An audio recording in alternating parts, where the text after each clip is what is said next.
So, hello, SHWMAE. Croeso cynnes I chi gyd, and a warm welcome to our brand new Fathers of Metal podcast with myself, Daddy Hugh, and Myself, Papa Ben. Papa Ben. So, Happy New Year, and Ben, it's great to have your company. Thanks for tonight's little chat. So, It's hopefully, okay. more of our members will join as the discussion goes on. So, you may have the odd face popping up, but maybe a few of the boys are on daddy duty tonight. So, Yeah. just to remind our listeners, so tonight's series focuses on Rockerspective, where we look back at a particular year in metal music and handpick a few albums and discuss them amongst ourselves, noting our favourite songs, riffs, and our reasons why we enjoy listening to them over and over again. Hmm. Today we focus on the year, drumroll, it is 1990, which crazy enough is now just over 30 years ago, Ben. It's scary, isn't it? I mean, it was the year just not to make anyone feel old, but it was the year before I was born. I wasn't even born at this rate. All right, okay, great. It's Um, crazy when you put it in that context. yeah, exactly. So, and obviously we're 2021 now. I'm 30 this year, so it's crazy to think, isn't it? That's 30 years. Well, 31 years ago now, officially for What? 1990 Which month is your birthday, Ben? May. You're May. Okay, Yeah. So, fantastic. Okay, hopefully we'll be able to have a proper party by then. oh, let's 'Cause hope. yeah, we're still in lockdown in Wales, so sort of really why one of the main reasons why we started METALIDADS, isn't it? Really, just Yeah, something to do, someone to chat about, yeah. just about things we enjoy. It was a, what you call it, a coming together of circumstances as well, wasn't it? Because we had just started talking again after years of just kind of, Yeah, life getting in the way. And I had recently just become a father, and there was just no support groups for fathers out there. And in fact, the only one that was recognized by the NHS was in Swansea, which yeah, I'd be for, saying. for people who don't know is about 60 miles away. Yeah, so Maybe not quite far. I don't know, from 50. Barry, yeah, from Barry is about 50-minute drive, Yeah, say something 50 like that. minutes, something like that. Yeah, Too much for a social gathering support group like that. And it just so happens that you happen to have started to brainstorm an idea anyway. yeah, yeah. And it was a crazy coming together of coincidences. Yeah, so just as a reminder to those tuning in, so we are METALIDADS. So we're based all over Wales. We are a community of fathers. We act as a paternal and a well-being support network for each other, and we're here to discuss all things metal through diplomatic means and absolutely ridiculous metal memes. So, if you're interested, so please, And I hope you like that. yeah, I was going to say, and we seem to start. I think we're becoming known for specializing in puns now as well. Yeah, I think I'd say sorry to say, but the pun The pun work discussions is seems to is be the most impressive. popular ones, unfortunately, because I put so much work behind content, and everyone wants to do puns about Slipknot and Great British Bake Off, for That fuck's sakes. But there that we go. that was the best thing is, we put these posts up in the group, and Yeah. they get activity, and that's Yeah. great. Yeah. And then all of a sudden, the other day, I put a post up saying something to do with Slipknot and bacon, and I was Yeah. just Yeah. like, I see a pun war going on. Before you know it, you've got Yeah. like 60 comments on it.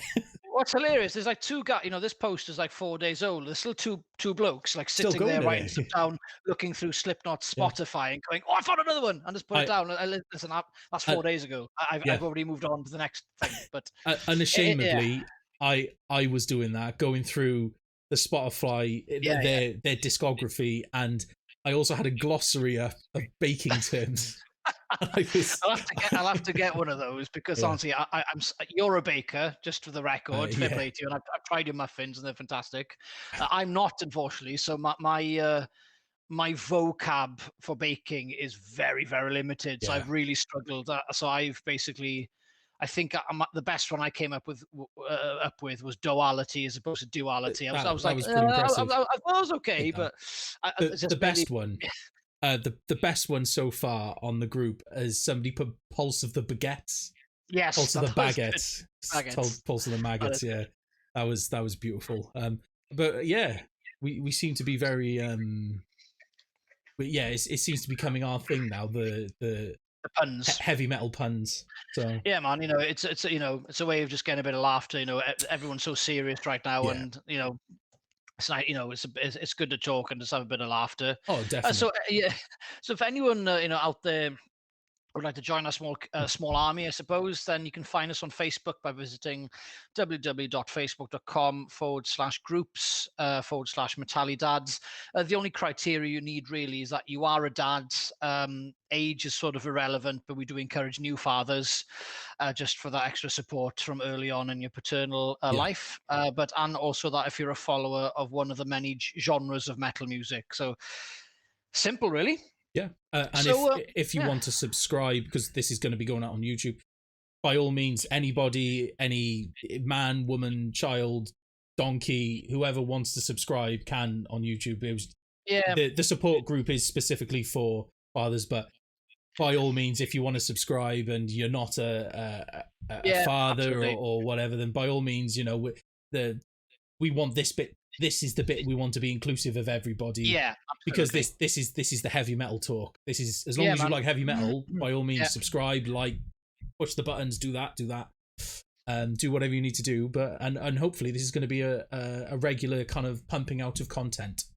Yeah, absolutely, man. Like I said, it'd be nice. We're going to try and pump one of these out, so the Rockerspective sessions at least once a month. Hopefully the first Wednesday of every month is a plan, and then we're going to launch a few others as well. Be it the last Wednesday of every month or whatever. So maybe for tonight then, let's get started. So we've handpicked 5 albums by some of the more higher profile bands, but we will get to others that came out of that same year later on as well, and just to discuss their legacies again 30 years later. So tonight, Benno, we've got, and can I have a drum roll, please? So it's sort of a mix-ish of genres, but maybe more potentially the thrash element or thrash theme of metal, I suppose. So first we've got Judas Priest's Painkiller album. We've got Megadeth's Rust in Peace, Cowboys from Hell by Pantera, Seasons in the Abyss by Slayer, and the Mental Record, which is Eaten Back to Life from Cannibal Corpse. And I think me and Ben, well, actually, that's a great thing with metal albums, is the album covers. There's so many amazing album covers to choose from. But I remember we were having a chat yesterday, having almost like a warm-up to tonight's session, and we were saying the title and the cover for Eaten Back to Life is just mental. It really is. I just love it's just the concept. Eaten back to life is just such a mad. It really twists your head trying to think about it. But it's an excellent excellent title, and like you say, the artwork. In fact, I'm feeling brave.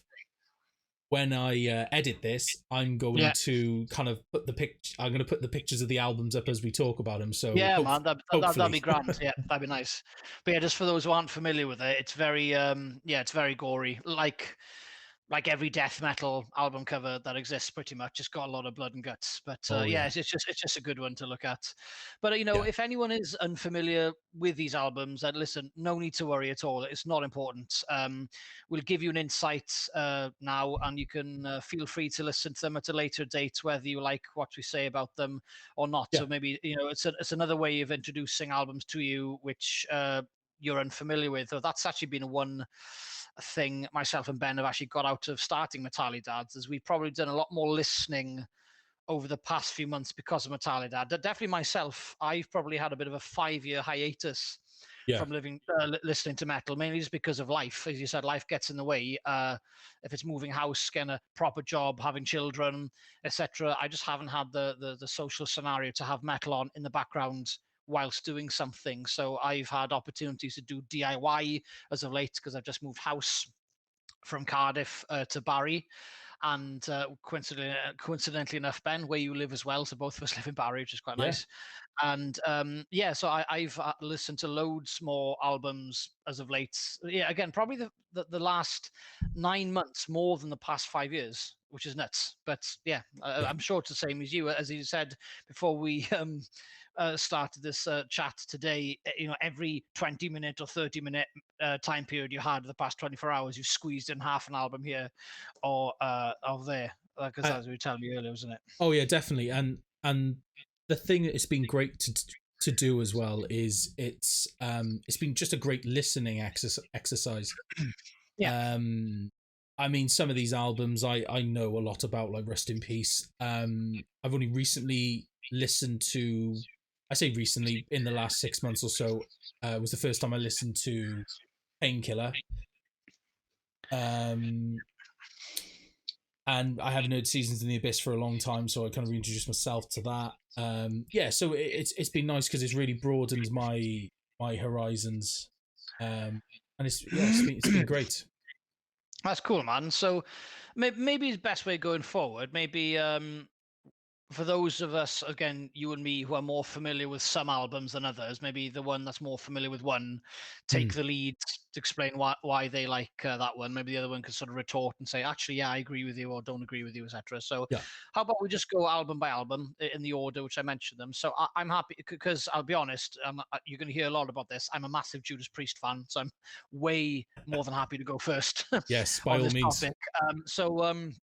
So Painkiller, again, it's 1990 we're talking about, and Painkiller was released, and it was the first album by the new drummer Scott Travis. For those of you who aren't familiar, Scott Travis is a double bass pedal kicking crazy drummer that was in a band called Racer X. Which had the band, the guitarist Paul Gilbert, who's known as one of the best shredders in metal music and instrumental metal music, and it's a He's guy insane. who I think he's done a deal with the devil for many things. His finger speed and his looks. He looks so young still all these years later. I've seen him a couple of times live, and he's amazing. He's just a very good, chill character as well. So that's Scott Travis. So Scott Travis is his first album with Judas Priest. Now I've got to tell you a quick story about how I first listened to this album, because that's something a bit nice to hear about. Is our memories of first how we came across these albums. And random story, I was on a school trip. I think I was in my first year in GCSE. Yeah, I think it was first year GCSE. So I was been 14 years old. And we went from Cardigan, where I grew up, can't you tell, to Chester. I'd say Chester's almost Welsh. So let's say Mid Wales, Chester, Mid Wales, even though it's completely not. But Chester, we went to see the play of Mice and Men, which is by the book by American novelist John Steinbeck. So we went to a theatre to watch Of Mice and Men, and it's amazing. But I'm not here to discuss about Of Mice and Men, the book, maybe the band later on, but Yeah. not today though. I remember after we saw the play, we were allowed to walk around the city centre, because it is a city of Chester, for about an hour.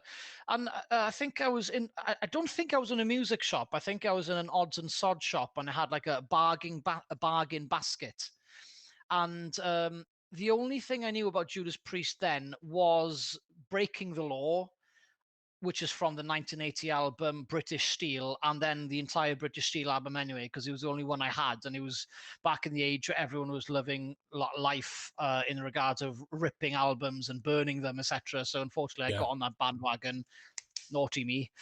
But so I saw this album cover. Again, talking about album covers, sometimes it draws us to albums, and I just remember seeing that sort of metallic dragon on a motorcycle floating above lava. I thought, fucking hell, this looks amazing. I thought, it's probably the most metal album cover I think you can get. Oh, definitely 1990. I think so. It is, and it keeps the theme of Priest or Rob Halford is famous for obviously coming on stage. No, not coming on stage. We'll go that far, but I'll say arriving on stage. Calm down. With his motorbike, of course. Yes. But so obviously keeps that theme, which is quite nice, which I was sort of familiar with then. But I just saw the album. I thought, I can't remember how much it cost, but it was in a bargain thing, so I think I bought it, and it was obviously then a school bus back from Chester to Cardigan. And I remember putting the first track on, which is Painkiller, which is, of course, got that killer, very iconic drum intro by Scott Travis's double bass pedal. So, and I almost shit my pants listening to it on the bus. And I thought, what the fuck is this? Because 10 years had passed since the new wave of British heavy metal's, again, iconic release of British Steel from the year 1980. And I'm sure we'll get to 1980 in Rockerspective. It is on the cards, I believe. So I think it's either March or April, I think so. But I remember hearing this, and then you had that whammy bar sort of harmonic drop, Oh very much yeah. like Slayer, into that riff in standard tuning. And I thought, this is not the Judas Priest I was imagining to hear Hmm. from that first album. And honestly, there's only a handful of times I've listened to the introduction of an album, and literally on literally my jaw just dropped. I thought, what the Yeah. hell am I listening to? This is incredible. And that was my introduction to this album. And I was then fixated. I had my attention then for the Hmm. rest of the album. So, drum wise, the sound of the drums, it may have a bit of 80s reverb side to it sometimes, but still it's incredible drumming, especially for the double bass pedal. Neither you or me are drummers, but we worked, No. with drummers to understand enough about, the genius behind very good Yeah. drumming. But yeah, that's the first thing that strikes you because, you don't get just solo drum intros very often. Maybe No. more so in metal than any Yeah. other style of music, but definitely for this length of time, it might be for like I think Pleasure to Kill by Creator, for example. Let's go and then it goes straight in. But Yeah. this is a good, 12, 13 seconds of drum intro, which is It's it a might be a drum bit unusual. solo. What do you think? Yeah. Yeah, It's a drum solo with, and I mean, you oh, pardon me, you don't really get drum solos that, even in metal, they're not super duper common, but to have it as the intro to a song is very, very unique, I found. yeah, it's quite ballsy, I think so, because Yeah, very much so. over time, obviously in metal, guitar is God, and nothing will change that ever, really. No. So you've got like a set equation or a recipe, I suppose you could Yeah. say, where normally it's a guitar intro, or if it's going to be drums, there'll be a bass and drum intro for you to have a bit of melody Yeah. or an introduction to the tonality of the song before the eventual probably monster guitar crunching riff comes in, etc. But yeah, it's just the surprise of this really really fast drum beat, and then again that which became then I think a very much a staple Priest ingredient in a lot of the post 1990 stuff is that sort of, what do you got, is it a dive bomb, or I can't really call it on a Yeah. guitar. It's like we do that one, it's like when you have that sort of type of jumping into the like in a pit of lava type of Yeah. sound. But It's almost, I think, again, not being a guitarist myself, I believe, to my ears anyway, it sounds like a pinched harmonic with the whammy bar.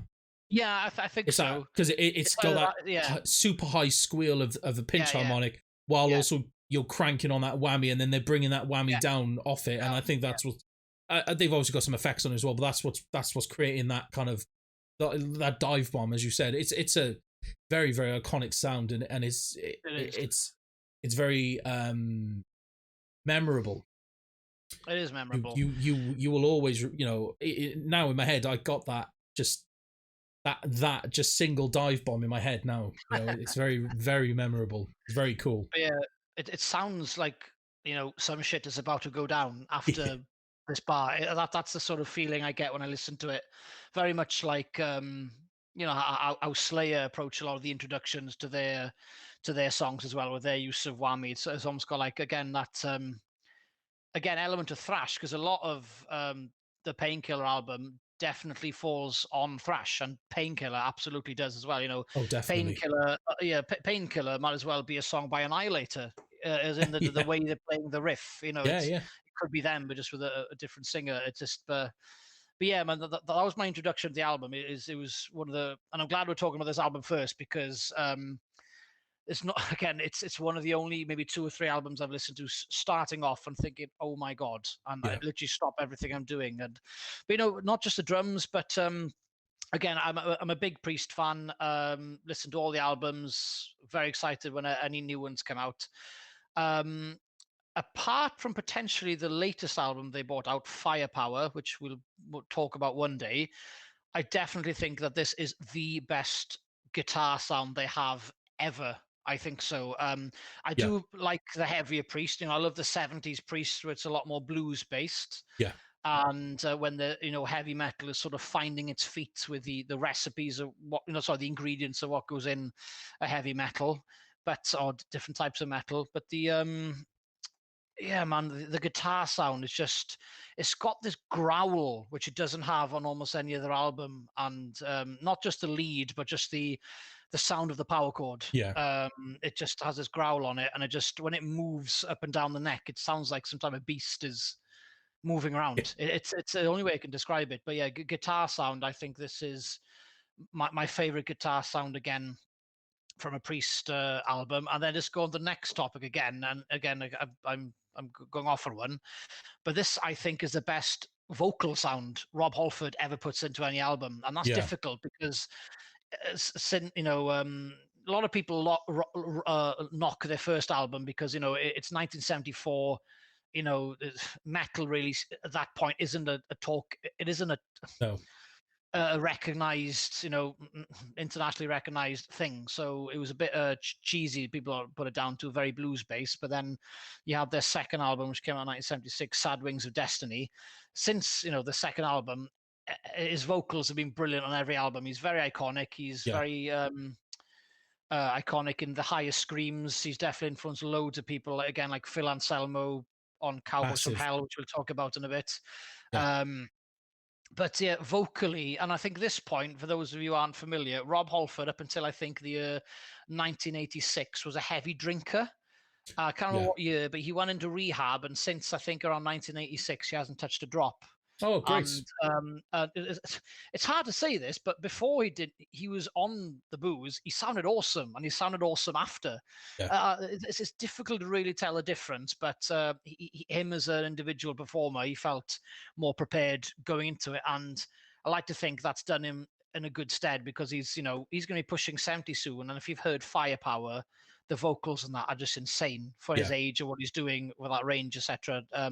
So yeah, vocally, I think it's the best sound, and so many bands try to replicate Painkiller with that faster than a bullet, that type of sound. It is an iconic type of evil type of sound in thrash, which isn't too heavy, but it's not like the alternate picking type of thrash. It's thrash which has got, again, the down picking singular note patterns and the higher screech. It sounds almost like a control level of evil rather than a mental alternate picking blast beating type of evil. I was going to say it's not the blast beats which which later on into this discussion I'll be bringing up blast beats a lot in some of the I don't want to say less well-known albums, because obviously it depends on your preference, but overall, if you would probably take the sales figures, they're not the ones that are so, maybe the ones that are a little bit more niche. But yeah, blast beats in this particular year anyway was a big thing, and as I say, we'll come to that. But yeah, it's I mean, from I've got the perspective of listening to this album from only about 6 months ago. Up until that point, just Judas Priest was never really, like, obviously I knew who they were and I heard some songs, but they were never on my radar. I'm not quite sure why. I probably because maybe I heard some of their earliest stuff and it just kind of didn't fall into the kind of, No, I know. But then it was you who suggested Painkiller, and okay, we'll give it a go. And yeah, it was nuts. That first opening to it is insane in that. But yeah, no, it is the most, like,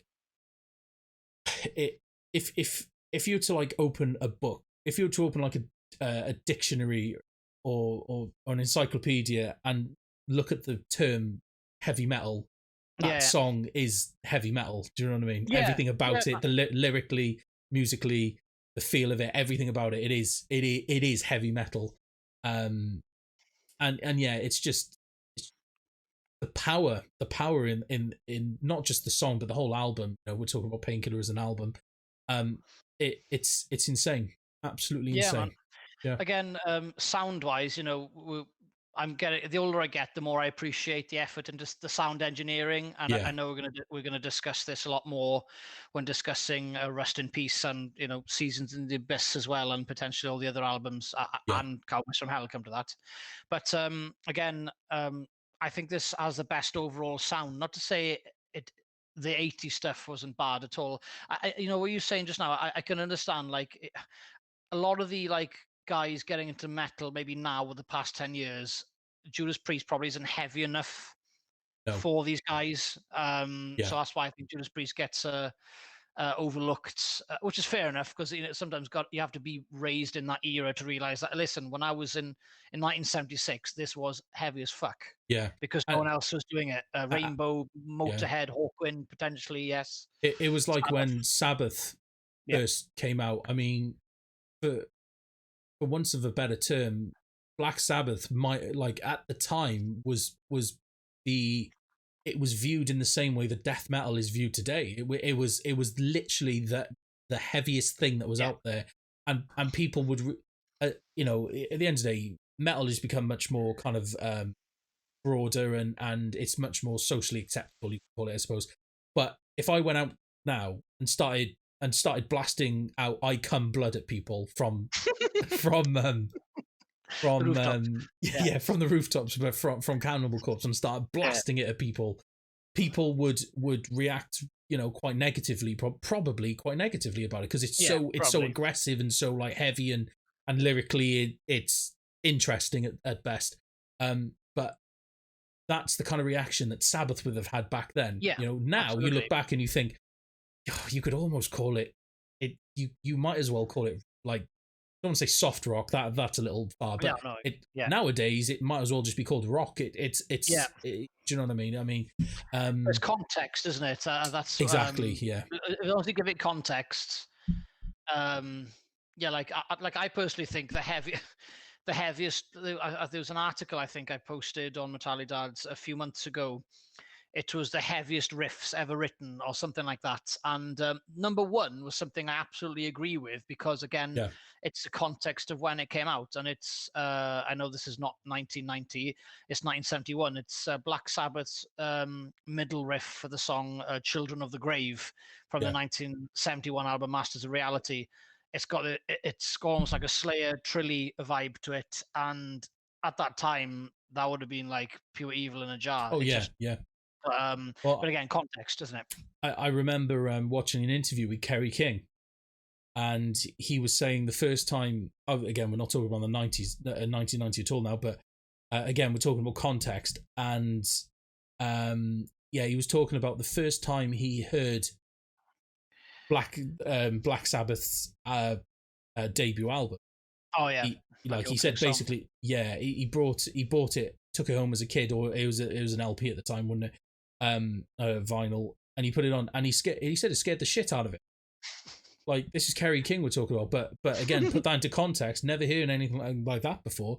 He said it scared the shit out of him, you know, and it was. He said it was genuinely scary, and he says he can look back at it now and still become intimidated by it because It's the power of nostalgia, isn't it, Ben? yeah, yeah, I think that's what draws us, still draws us years later. You know, I think we've tried before about you posted a really good article on Metalidad's Facebook page about you get stuck in a rut with yeah, listening to the same old stuff. You know, a massive definitely, part of that is the power of time and place and nostalgia, and uh, and the power of that is obviously why Kerry King still years later can hear the opening song, that do do do, that's that really creepy opening riff, and think, oh, he'll think back yeah, to that time. So it really is a powerful thing, isn't it? hugely. Just, general nostalgia in music anyway. You know, it's probably nice. Maybe we should move on. I could literally talk about Pale Killer all day long. I've got a negative about it. Hard to say this. I'd say Priest, I don't think have ever released a bad album. A lot of people may disagree with me. A lot of people look down an album they released in 2008, 2009 called Nostradamus, which was a concept album, so about the topic of Nostradamus. Yeah, When I heard it first, when it first came out, I listened to it all the time. I used to put it on when I was cooking my supper, etc. It was literally the only thing in the kitchen. And I grew to really like it. And I saw Priest in 2009 with Metalidad Greg, who hopefully might join us tonight. I'm not sure if he hmm. can join us. We were in the front row and we saw them with Testament and Megadeth, and I told you about that gig yesterday. Hell of a And lineup. Yeah, hell of a lineup. And that gig was called the Priest Feast. Jeez, as hell, Priest Feast.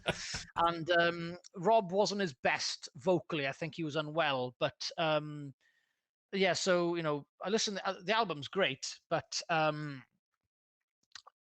I think Painkiller is just one song short of a perfect album. There's a cheesy song in the song called "Living Bad Dreams." Oh yeah. It's just a little bit it sounds like something that should have been on an album 4 years previously. The album Turbo, which has got the cheesy Yeah. tracks like "I'm Your Turbo Lover" and songs like "Locked In," which is a bit cheesier. So I think if this wasn't on it and it was just one track less, it would have been literally probably my favorite metal album of all time, overtaking Ride the Lightning, definitely. Which we'll get to when we do Rockerspective 1984. I'm sure. I believe that's next month. Yeah, thank you very much. Next month. That's actually my favorite year of metal is actually 1984, so I'm very excited for that. Yeah. For the record, I might miss it because my wife's having a baby, so hopefully, please wait until after the 3rd of February or whatever date it is. But yeah, I think that's a really negative thing about the album. I think that song is just slightly out of place. Yeah. But that's it. I got no other negativities really about the albums. Again, the addition of Scott Travis gives Priest the thrash element, and they've remained a heavier band since 1990, I think, largely because of the ability of changing rhythms that Scott Travis can bring. And they sort of stayed at that level then, really. Not to say that the previous drummers were shite or anything like that. The Priest have always had pretty good drummers. Just different style. Yeah, different style, absolutely. But yeah, that's sort of my memories of Painkiller. And again, I'm happy this is the first one we discussed. It's definitely my favorite Priest album. Only just there's plenty of really good Priest albums. Again, in their 70s, they had a brilliant album called from 1978 called Stained Class, which people say it's a very good in the whole speed metal concept. Of again, the double bass pedal element of metal. Again, the recent album, again, 1984, which we'll get to, called Defenders of the Faith, which is a great album. But again, the latest album, Firepower, I think Firepower is definitely the best album they released after Painkiller, and it's very close. I think it's very close to being on par with it, personally, but we'll talk about that another day. When was that album released? A couple of years ago? I think it was 2018 or 19. Let me just double check. Normally, I'm brilliant with years of albums and stuff, but the older I get and the more kids I have, my memory is going terribly badly. I'm so sorry. What's it called? Firepower. It was 2018 or 2018. Yeah, early 2018. That's it. I only say that because in a recent interview, Rob has said that they're working on another album, and he's said that it's the most Painkiller-esque album they've ever done. I've heard so that. I bet you're buzzing. Secretly pissed myself. you did the yeah. But no, I read that same article and I thought, oh my god, that'd be amazing because as long as he's healthy, you'll never be able to replicate how he sounds on the Firepower album live, because at the end of the day, you got to put his age into context and the fact that he's still singing this type of singing at this age, you got to put it in context. But if he could sound that great on an album, you got to pace yourself live. As a singer myself, you just have to. But if he can produce that on a record again, you won't be disappointed.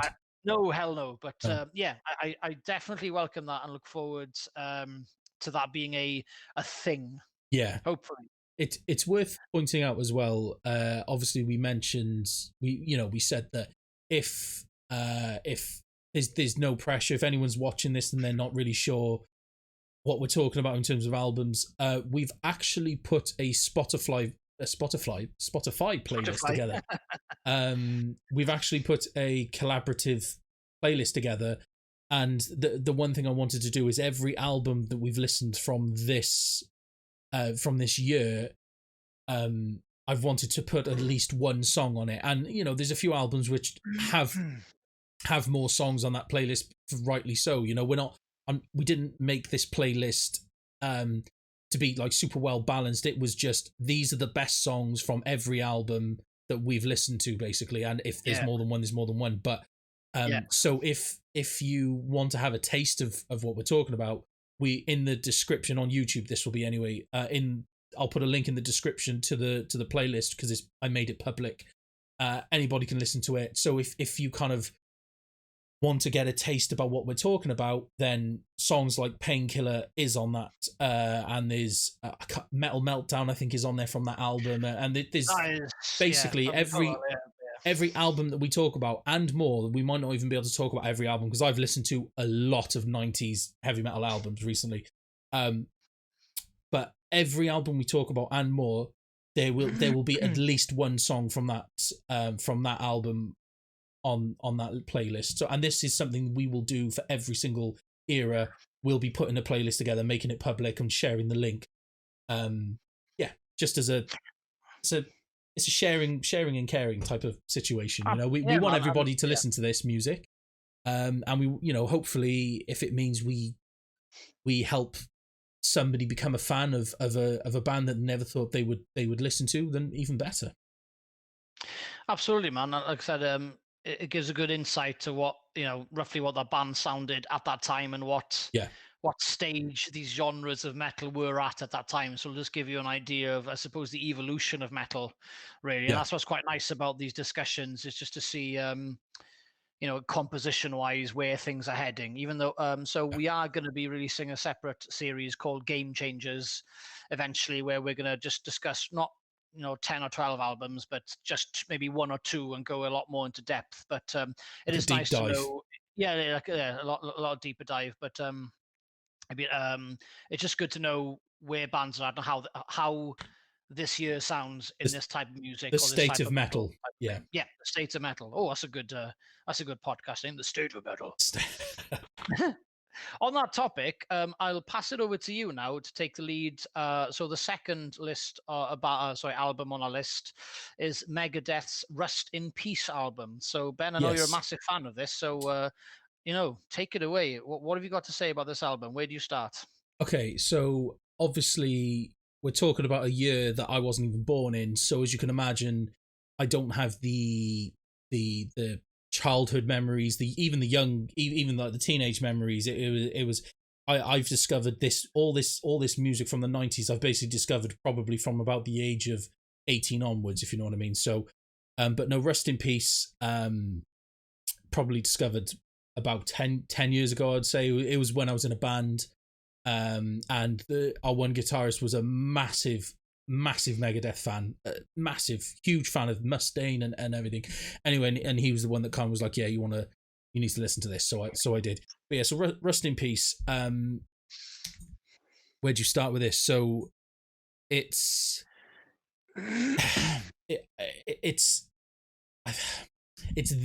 kind of their swan song kind of album. They're in Latin, I believe the term is magnum opus. That's the one. I couldn't think of the word. Yeah, magnum.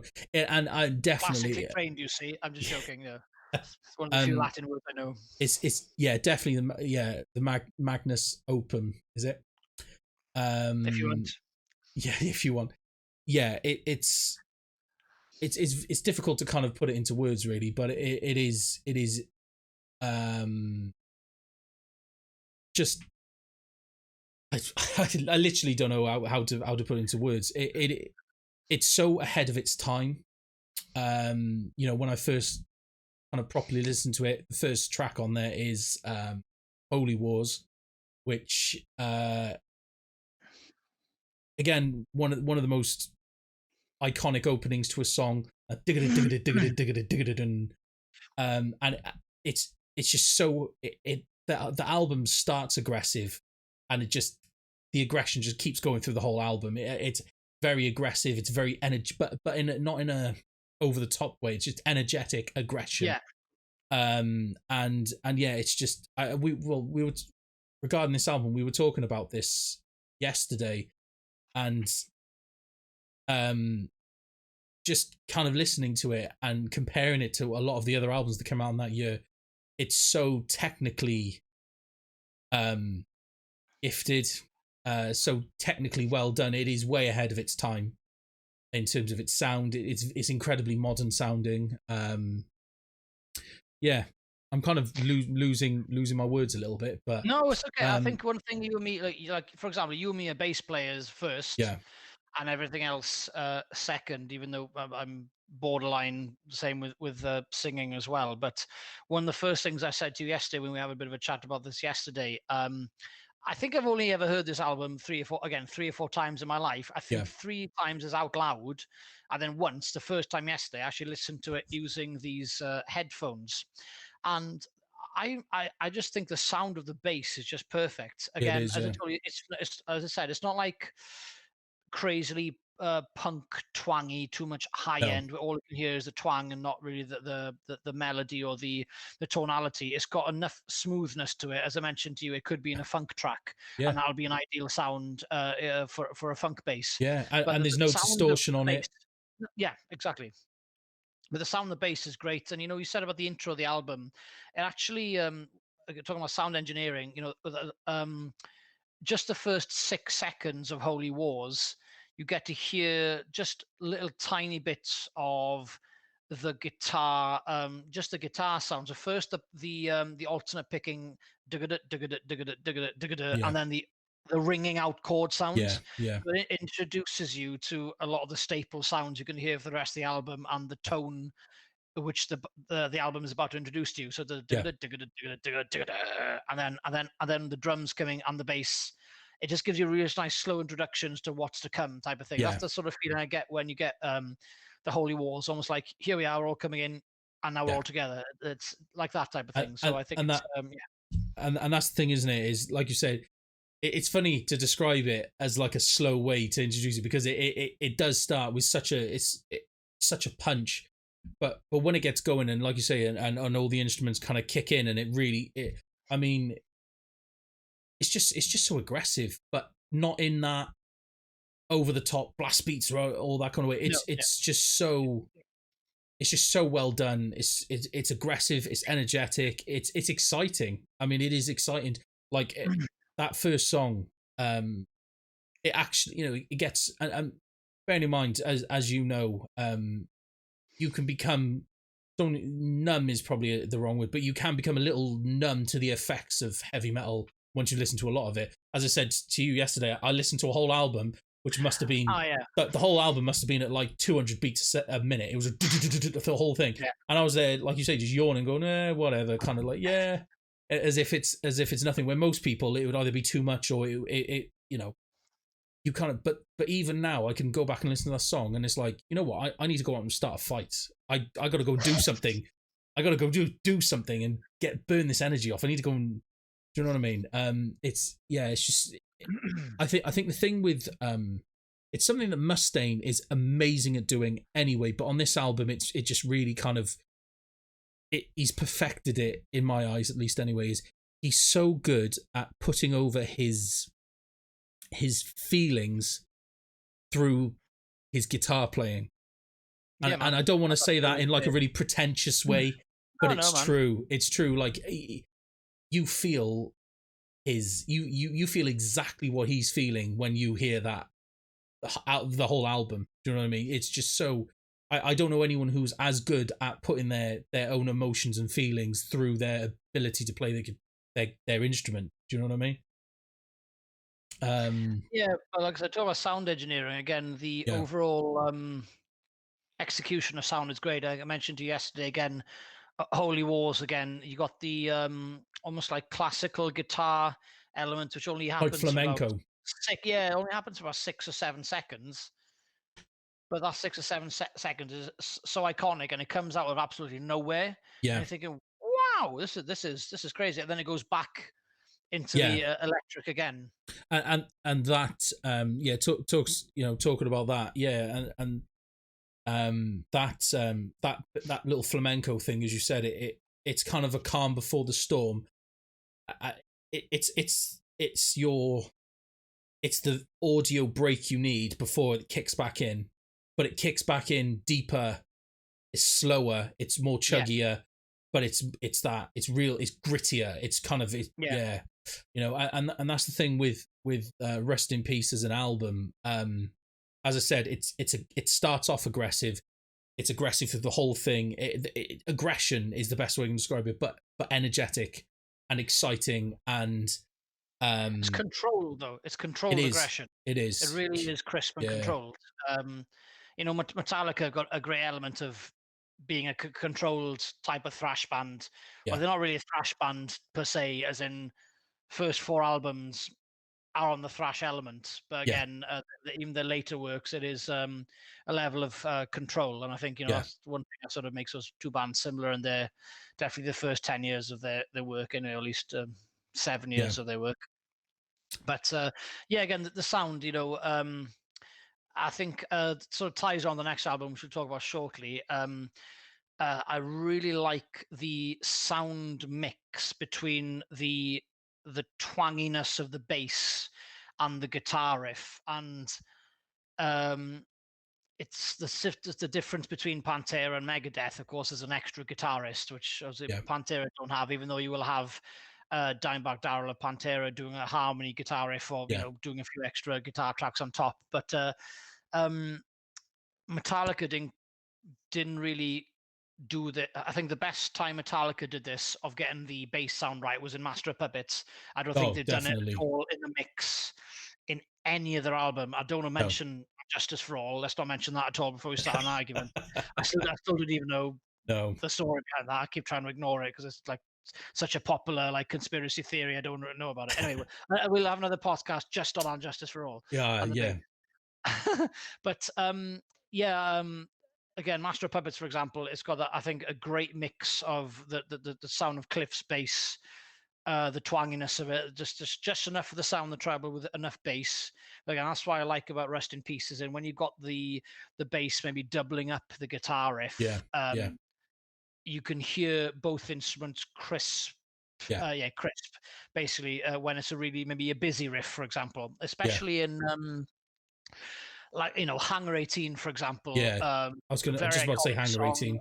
Yeah, that's track 2, isn't it? Is it track 2? It is, track 2. So the thing is that there's so many riffs in that song, isn't it? But the album is just the whole album is just a treasure trove of riffs. It is a riff machine. It just pumps them out left, right, and center. But again, you know, talk about Hangar 18, like you, as we said with Holy Wars, it hits you in the face to begin with, and it just keeps hitting you in the face. And then the second song, it's not, there's no let up. It just you think, oh great, the first song's done. Second song, I'm going to punch you in the face again, but you're going to enjoy it. You know, in some weird way. But again, in a different way. It's just the way that the whole composition, the composition of the album, the sound. It is like I've always described it as it's Megadeth's Master of Puppets. Yeah, absolutely, man. And absolutely, and I think we had this discussion about it yesterday. The guitar work on that album is better than anything Metallica has ever produced. There's guitar work anything close to. Lots of arguments for people with a statement like that, Papa Ben. But to be honest, like I'm a huge Metallica fan, mainly for nostalgia, because Metallica were the first. You know, my favorite. My favorite 3 bands of all time, I say Metallica, Priest, and Dragon Force, randomly enough, just because I think they're hilarious live. Yeah. But you know, I'll be honest, just like talking about it critically with an open mind, after listening to Rest in Peace so often, as more often now, I'll definitely agree with you. You know, I prefer Metallica over Megadeth. I tell you straight away. Well, again, more nostalgia. But and there's nothing wrong with Megadeth at all. But as an album, the guitar work, unbelievable. I can't believe I hadn't listened to this album earlier in my life, and I only discovered it recently again because I've had a bit more time. But yeah, man, I to be honest, I completely agree with you on that statement. Absolutely. Yeah, and that's the thing is I'm a massive Metallica fan as well. Of all the songs, literally the first Metallica song I ever listened to, of all the songs I could have listened to, was Some Kind of Monster off Saint Anger. All right, okay, cool. Do you know what? That's actually one of the we've obviously, you and me, we've had such a heavily changing listening list over the past, especially the past few weeks, trying to prep for these chats, etc. But I haven't actually re-listened to Saint Anger since I first listened to it almost 18 years ago.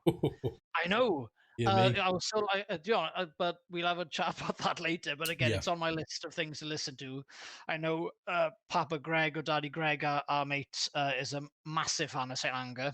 Yeah, I wasn't one in that category when it first came out. But again, context. I think everyone who loved lead guitar was disappointed because there were no solos in there, which on hindsight is the smallest problem with the album. Yeah, but it just goes to show as well, like and funny enough, we can tie this into Priest. I think Priest's album Painkiller was their answer to thrash metal. Like, thrash came along. I don't want to say people questioned Priest's ability, like, as in, I don't want to say that nobody questioned them, but they obviously felt the need to go, you know what? And actually, if you think about it, they were really late to the party. You consider, absolutely, the 90s. We're pushing grunge by that point. We're not even like, I don't want to say thrash was dying out, but it kind of was at that rate. Well, thrash was dying out in the early 90s, and it kind of died out until the mid 2000s, really. So they decided to come into this really late, but that was their way of kind of going, you know what, we still got it. And as I said to you, it was a weird decision in terms of their timing, but it worked for them. It was their answer to thrash metal, and it worked. Metallica's Saint Anger was kind of their answer to new metal. And it didn't have the same. The execution wasn't there. Maybe because it's like for Priest to do what they did in Painkiller, it's not the biggest leap in the world. You can see how they got there. Metallica, on the other hand, to go from they've done and what they're known for, and to strip away, like, it's one thing to add extras too, but to strip away everything that you're known for, take your solos out, take the thrashy, like I say, the controlled aggression out of those things, that everything about it was kind of stripped back and simplified, and it just didn't work. Like, well, it worked for some people, it didn't work for the majority of others. So we will have a chat about that album definitely once I listen to it again. Yes. Right. So if there's nothing else you got to say about Rust in Peace is one of those things. There's not much. I got to be honest.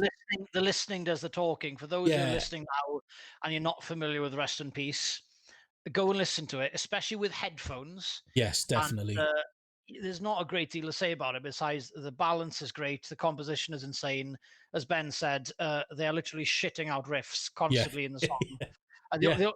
I've told you this before. As a singer, the thing that makes Megadeth go a little bit down for me, I'm not a big fan of Dave singing. That's just my preference. Yeah, but for Megadeth and the band, it absolutely works. It's more of like just a taste thing. But there's no flaw of this album whatsoever. Besides just my non-love affair with Dave singing, but as an album, it's very Marmite. Yeah. It's very Marmite, and that's what I mean. Is it's funny this because coming into this, I was like I had everything I wanted to say in my head regarding Rust in Peace. I thought, I know what I want to say about it, and when it come to it. It's one of those albums that I suddenly just realized actually I there's not really a lot I can say about it because it's just without sounding like, and that's the thing is you can fall into the trap sometimes of sounding like you're kind of kissing its ass a little bit when you're talking about it, but it really like Rust in Peace really is one of the most iconic metal albums of all time. It was their answer to Metallica's I mean, a few years out from it, but it was their answer to Master of Puppets, and it was Dave's first chance of one-upmanship over Metallica. Yeah. Sadly, he wasn't predicting they would release the Black Album the year after. I think that was a bit of a check yourself back into rehab moment, you know. Like I said, my off a tangent now, my favorite Aerosmith song is called "Let the Music Do the Talking," Yeah, and that's exactly what and Rest in that's what you should Peace do. is. Yeah, So how about we now just transitioned into our next album? So third on the list of the suggested albums from year 1990 yep, is Pantera's "Cowboys from Hell." yeah, Now, it's a shame Papa Greg isn't with us tonight because he's a massive Vinnie Paul fan. yes, Rest his soul, not Greg, but Vinnie. Greg is still with yeah, us, as far as I know. But yeah, so Cowboys from Hell by Pantera. To be honest, I've over the years I've known lots of singular songs from the album, yeah, but I've actually only ever listened to the album from start to finish only about 2 weeks ago. yeah, Again, during a time where I had time to do DIY, I had to do a lot of painting. I had about potentially 4 hours to listen to lots of metal albums, and yeah. I put that on. And my reactions, I suppose, I knew, this album did at that time so much. Like this at this point of metal's evolution, it had a lot of challenges coming across its way. You've Did mentioned grunge. Grunge was a yeah, huge one. It wasn't necessarily grunge itself, but it was the musical realization that music doesn't have to be virtuosic, or metal doesn't have to be virtuosic, or yeah. heavy music. It doesn't have to be fast No, for it to be good either. So I think by the time 1990 happened, stuff was beginning to simplify and were stuff was beginning people to slow down getting potentially. tired? Were people getting tired of thrash basically? Because thrash was like that was like the 80s. Was it getting to the point? Do you think where people are just getting tired of it? There's only so much fast things you can listen to before eventually, like, oh, okay, I need a sonic break from this. And do you think it was just burnout from look at you look at like all the bands that came out in the 80s and all the thrash that came out in that time. um the output was massive. So was it just a case of the listener base needed I something else? I don't even think it was thrash. I think you could go even broader than that. And the same thing happened in the mid to late 70s with punk. Yeah, Because grunge is effectively the second wave of punk. To a yeah, certain, if you think about it as in the effect it had, you basically had all this guitar wankery that was happening in the charts. So in the 70s, you had Queen. You might have yeah, had potentially, I don't know, Led Zeppelin. You had, yeah, I don't know, lots of different bands, Wishbone Ash or potentially Judas Priest to a certain extent. yeah, And, music needs to be accessible. And when you realize I'm not going to have the time to learn that music, I just want to go yeah, into my room or play with my mates and just play a few chords and just maybe bash my head a yeah, bit. So I think basically what happened there, it wasn't necessarily. I don't think it was necessarily thrash, but it was a whole. You had the Yngwie Malmsteens doing all the Paul yeah. Gilbert's doing all this shred stuff, and you just know you had some guys in their rooms just realizing, I like this music, but I'm never going to be at that level. I just want to it's play guitar. I just want to it's play a few too unattainable. chords. Yeah, absolutely. So I think um, what the grunge thing, or the name was given grunge, was a natural, almost like punk style progression to bringing music back to its simplest and enjoyable form again. And Yeah, that's why the thrash um, suffered, yeah, because it was about speed, as in speed is a huge element of thrash, yeah, ability to play your instruments at a high and sustainable speed. And I think by this time, that was the biggest threat to a lot of the faster, more extreme genres of metal, was the fact that shit was just slowing down. yeah, So then you got Cowboys from Hell, which completely fucking embraced that and brought elements of thrash into their work. yeah.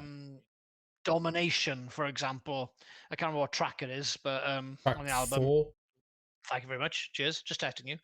I believe it's Uh, track 4. yeah, there's plenty of thrash elements in Domination, but it just again, I haven't, just for the record, Ben and I, we're not experts on the evolution and history of metal. We've No. not listened to every album going. We can say this is how we're just fans of metal, as I said. Yeah. And we're just trying to draw a conclusion from what we know and what we're familiar with. But these are our hot takes on things. Yeah, absolutely. So Cowboys from Hell, for me, it's just it really it cleverly embraced what was to come, and he used it to its advantage. I think so. Yeah. And especially again, people forget Pantera didn't start in 1990 and carried on. No. They'd been a glam power metal band to a certain extent before that. You won't find those albums on Spotify, unfortunately, but they are on YouTube. And I've not listened to them for a while, but even their early stuff, it's not bad at all for the type of music they were playing. It's it was there or thereabouts quite well. And Dimebag's guitaring was just, Diamond, I believe. I was telling you the other day, I think Diamond Arrows was the name he was given originally. Then Dimebag sort of stuck from the 1990 onwards, I think so. But again, the groove and the going on from 1990, that bringing groove into metal. I know Metallica have had groove, Slayer have had groove, and again, that's one thing I told you. We went on chat yesterday about the differences between thrash, death, and black metal. Thrash, I think, has a lot more groove to it anyway. Yes. Probably more so than death and black, where it's a lot more about intensity and consistent noise elements sometimes, or droney, if you will. But they just took, I think Cowboys from Hell just took groove to a new level. Again, just with its opening riff, just the groove to when all the drums drop and the riff and the bass and the riff comes back in for Cowboys from Hell. It's just a great example of how to start an album. Just a again. Look at you, I'm fucking humming it, and you're just it's just the groove to it. And as you said straight away, simple. Most even a novice could pick that up and go da da da da da da da da da, like with a bit of within.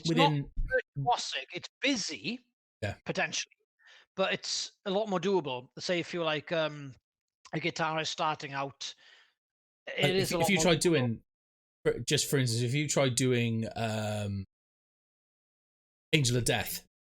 Yeah, exactly. Yeah, it's just so intimidating. Where something like you say, Cowboys from Hell, yes, it gets busier as it goes on, but if you can learn the begin, like maybe I'm chatting shit. I'm not a psychologist, but of my experience, when I at the end of the day, when I started learning to play bass, I self-taught till I came along to you. Actually, funnily enough, which you helped me out with a few pointers. Yeah.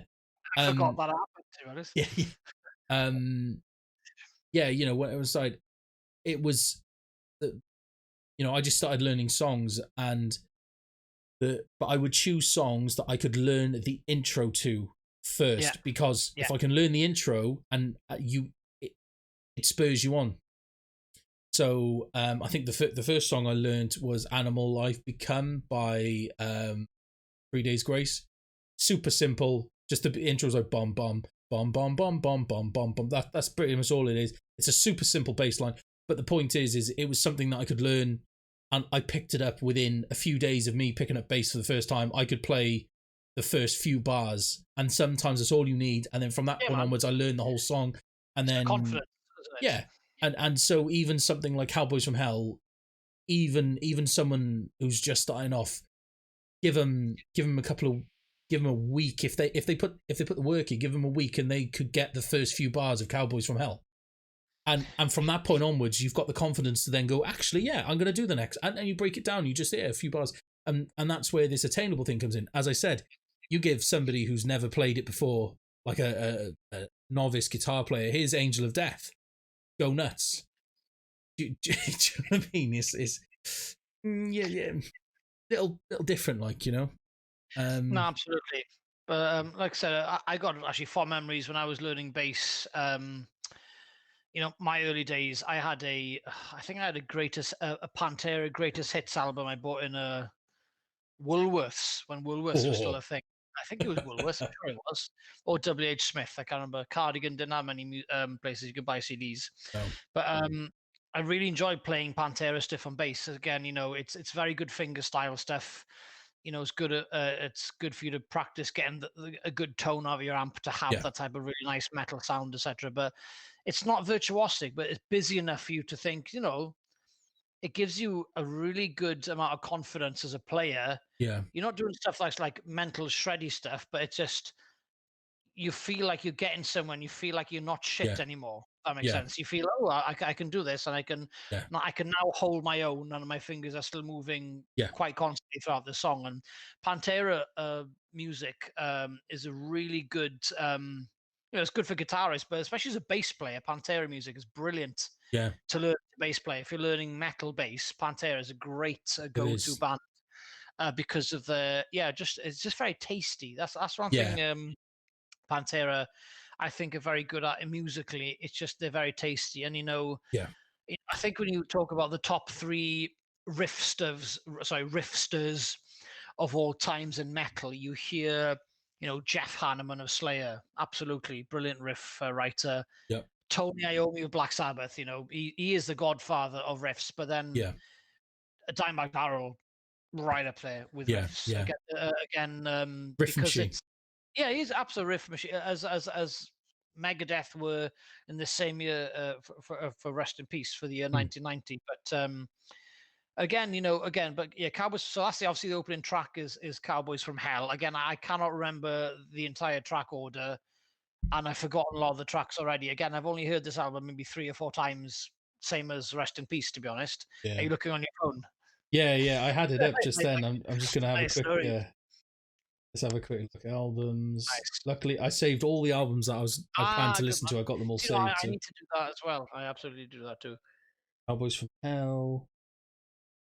Right, there we go. So the next song was Primal Concrete Sledge. Psycho Holiday, Heresy, Cemetery Gates, Domination. Yeah, Domination is brilliant track. Again, it's a shame Greg isn't here right now because myself and Greg were watching a podcast or a YouTube playlist a few months ago. It was almost like a drumming competition between drummers. It was a Canadian show, and it was basically been like every year, like to find the best shred guitarist. But this was a drum edition, and it's the power of that. A guitarist can do the same riff over and over and over again, but a drummer can add 5 or 6 different separate drum beats to it to completely change the riff. And I didn't realize until I watched this series of videos the power of just a changing of a drum beat and the non-changing of a guitar riff can completely change the song and lift it or take it down or whatever. And Domination is a great example because it's a real simple blues riff.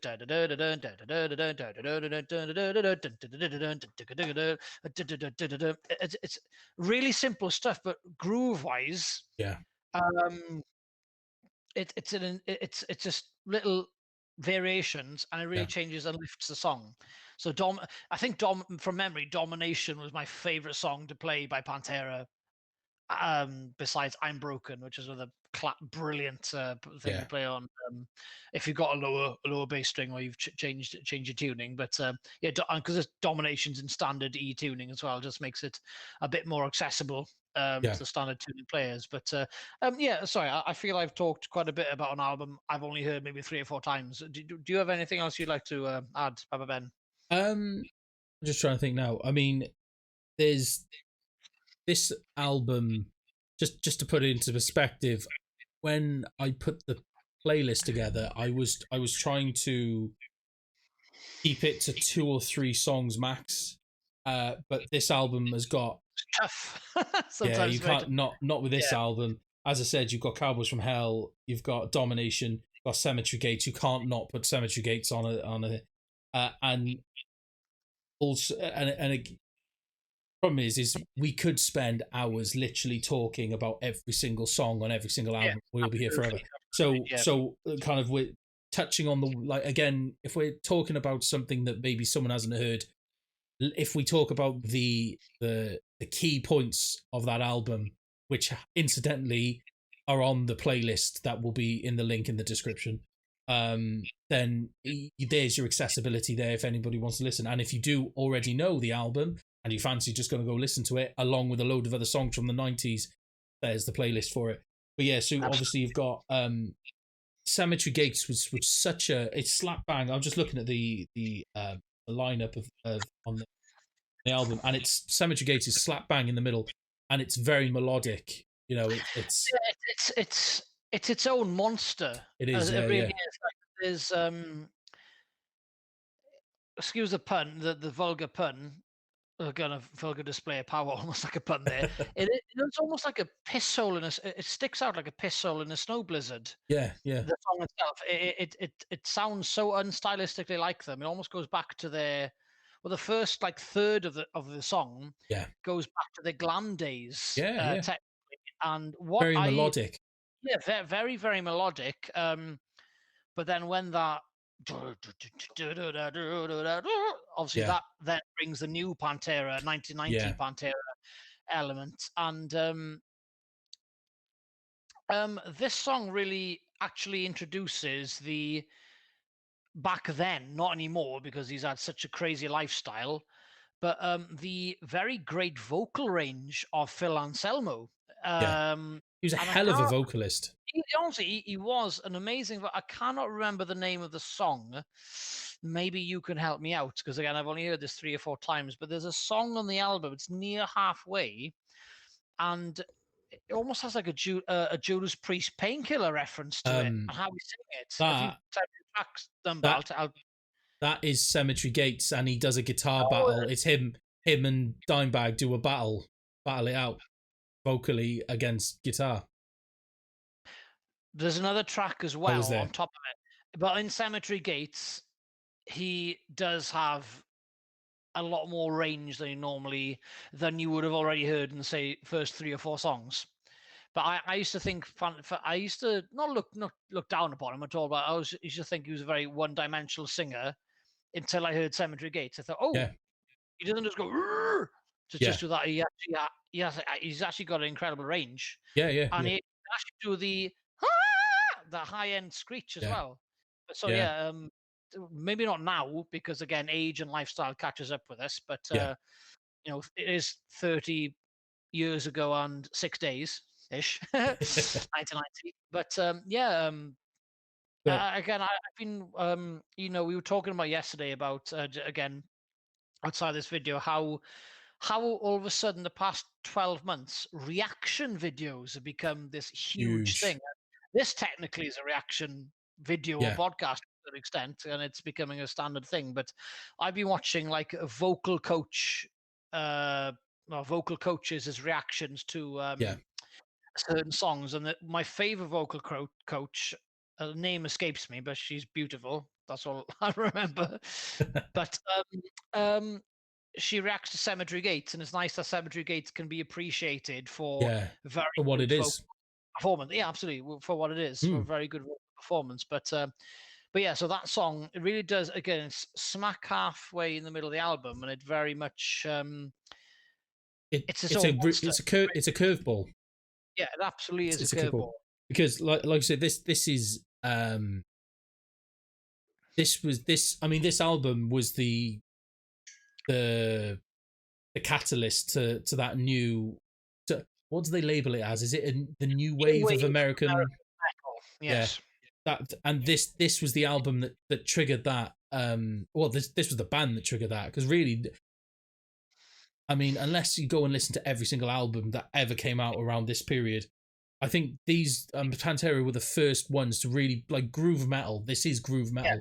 Groove metal is the best way to describe this album. It is groove metal at its finest. And I guess this is where you can see the seeds of new metal. Yeah. And you had, not that I know as much of their back catalogue as I should, but another band that was around at that time that was experimenting more with groove rather than heaviness of the sound, with bands like Faith No More. Faith No More also, again, good groove-wise, big contributors towards what eventually became new metal. But again, with groove and then guitar style and guitar riffage. Yeah. Yeah, man, you're absolutely right. Yeah. Again, it's very iconic. Again, a massive lasting effect, isn't it? Yeah, and go, just to finish off on Cemetery Gates, because we could talk, it's so easy to talk about one song for too long. Yeah, but the thing I like about it is the positioning in the album makes sense, because like you said, Dimebag is a riff machine. Everything he does is it's just riffs coming out of his every orifice. Do you know what I mean? And it's nice. Again, sometimes you need, especially when you're listening to a whole album. When you're listening to just songs on their own, it's okay. But as we've been going through albums from start to finish. That's what I've been doing. And if I can avoid it, I try. I don't even like breaking them up. If I can do a whole album in one sitting, I'll do it. And that's where something like Cemetery Gates really makes sense. Because again, you've got all these riffs, and it's the groove is there keeping you going, and like I say, you just these crazy solos and everything that kind of comes with it. It's great. But then all of a sudden you can kind of, I can kind of take a minute to collect your thoughts, and you can really just appreciate who they are as musicians through that song. That's a very subtle point, and that can be the make or break decision in an album, and B, a set list at a live gig, is the exact order certain things actually appear. Because like two bands that stick to me, two bands I love dearly, Slayer and AC/DC. I'm a big fans of Slayer and AC/DC, but to be honest, I couldn't listen to more than one album by both bands ever. No. I couldn't listen to two back to back, because I feel it is a good recipe. It's great music. AC/DC are absolute rock and roll, and Slayer are thrash. But I think that those bands potentially maybe don't try. I don't say try hard enough, but maybe don't take enough advantage. Of that topic of having a curveball, either as the middle song or even the last song potentially. But as you said, Cemetery, where Cemetery Gates has been positioned in the song, the album, sorry. The album, yeah. It's really, as you said, it gives you the respite. It makes you think, ooh, this is a bit different. It brings it hooks you in, brings the attention, your attention back, and then slowly, then after a third of the intro, the intro's finished, it goes, it just comes back again. Like, fucking hell. So it just really just to remind you, it's one of those songs, isn't it? Like you say, the first third of it is really, it's mellow, it's calm. You can appreciate the vocals. You can just appreciate the break, and then it's just like, oh, don't forget, you're still listening to us, and then they kick you in the crotch with the rest of the song. But and then, just to make sure, if you weren't sure that you were still listening to Pantera, the next song after Cemetery Gates is Domination. So again, they've just straight back into the groove and just that. Yeah, so man. It's very well constructed. It's a very well constructed album. And actually, the last song on that album, The Art of Shredding, is probably one of my favorite songs. Again, it's such a great way to end. Again, that is this album is so well put together in its the position of every song, because there's a few ways you can end an album, and some albums I don't think end properly. You can either end on a low in terms of you can kind of slow everything down and kind of, if you have a curve, you kind of and then you kind of slow it down to the end and kind of do that. You've got albums which kind of are just flatline all the way through. As I said, I've listened to a few albums around during the 90s, Razor being one of them. Literally everything is like 200 beats a minute. Even in the last song, it's like, and it's okay, just fine, This, they've chosen to end on a high, so instead of kind of bringing everything to a close, they're kind of they're doing the opposite. They're kind of going, all right, this is our last song on the album, so we're gonna shred the fuck out of it. This is who we are. We are Pantera. That is Dimebag. Get ready to have your face shredded. Go for it, type thing, and that's what it's all about, but the point of that is you want more. Instead of being satisfied if you have an album that closes, there's nothing wrong with it. You know, at the end of the day, the way an album is composed is designed for that specific thing. And if you're designing an album to come to a close, you're usually satisfied. You can listen to a whole album and be like, yeah, I'm satisfied with that. I'm happy. I've come to the end of that journey. Pantera, that happens in the middle with Cemetery Gates, and they leave again. You, and they start again. It's almost like two albums. It's almost like two LPs that they've stuck together. But the difference is the art of shredding leaves you wanting more. You're not satisfied. You're like, I need more. And I could go and listen to that album and immediately go, actually, I'm gonna go listen to Vulgar Display of Power. Yeah, the next one. You could easily go and do that. It's very savvy. It's very clever. You know, you obviously need the material to be able to do that at all. So that's what makes this album clever. And again, it's very savvy, very well managed, but you said well constructed, and that's a very, very important thing. So but that's a subtle thing a lot of people might not realize is an actual thing. But again, for those to be honest, I've never sat in a room with a bunch of guys and recorded an album. Weirdly enough, I've done I've recorded songs now and again as a session musician or just with the odd band, but never recorded an entire album. But again, that is one thing a lot of maybe Joe Public might not realize is it's an unwritten, really important thing, which can make or break an album, can't it? Yeah, really? Yeah, definitely, yeah. You know, this. I mean, to be honest, you could. That's the thing with this album is you could reposition some of those songs and it still makes sense. You could have Art of Shredding as the first song, Cemetery Gates as the last one, Domination is the middle. Like you could rework that and it still makes sense. You know, the content is there to be able to chop and change. But some albums, they just and maybe getting on to, you know, we're kind of foreshadowing Seasons of the Abyss here. Some albums, it's not the way it's been constructed isn't the most satisfying, you could say, maybe, but maybe that's down to the level of the content that's there is the best what they can do with it. I don't know, you know, it's kind of down to there, but this album in particular, it's definitely one. If you're watching this or listening to this and you're on the fence about Pantera, definitely go, and if you don't want to listen to the whole album, just click on the playlist and we've got Domination, Cemetery Gates, Cowboys from Hell and Art of Shredding are on there. You from that point onwards, I'm sure you could make a very, very well informed opinion about the album just off those songs, definitely. And then, you know, if you want to go and listen to the rest of the album, by all means, you know. But yeah, you know, it's very, very good, very solid, and it's just sheer content, just sheer quality content they've got in that album. Absolutely, man. Like I said, like we were saying earlier about, you know, riff machines that, you know, Slayer's Jeff Hanneman, known for one, Tony Iommi of Black Sabbath, but again, Dimebag Darrell. Again, it's the simplicity of the riffs rather than you know, he had the solos, he had both ends of the talent. He was incredibly iconic as a lead guitar player as well. And again, what makes just to finish this as a guitarist, the first time I heard him playing a solo, it was almost like hearing Gary Moore on acid. He's got an insane amount of blues. You know, metal comes from blues anyway. As in the sixth, it all comes from blues anyway. But he's got almost like a mix between Dave Murray of Iron Maiden and Gary Moore in his blues era, but a bit faster.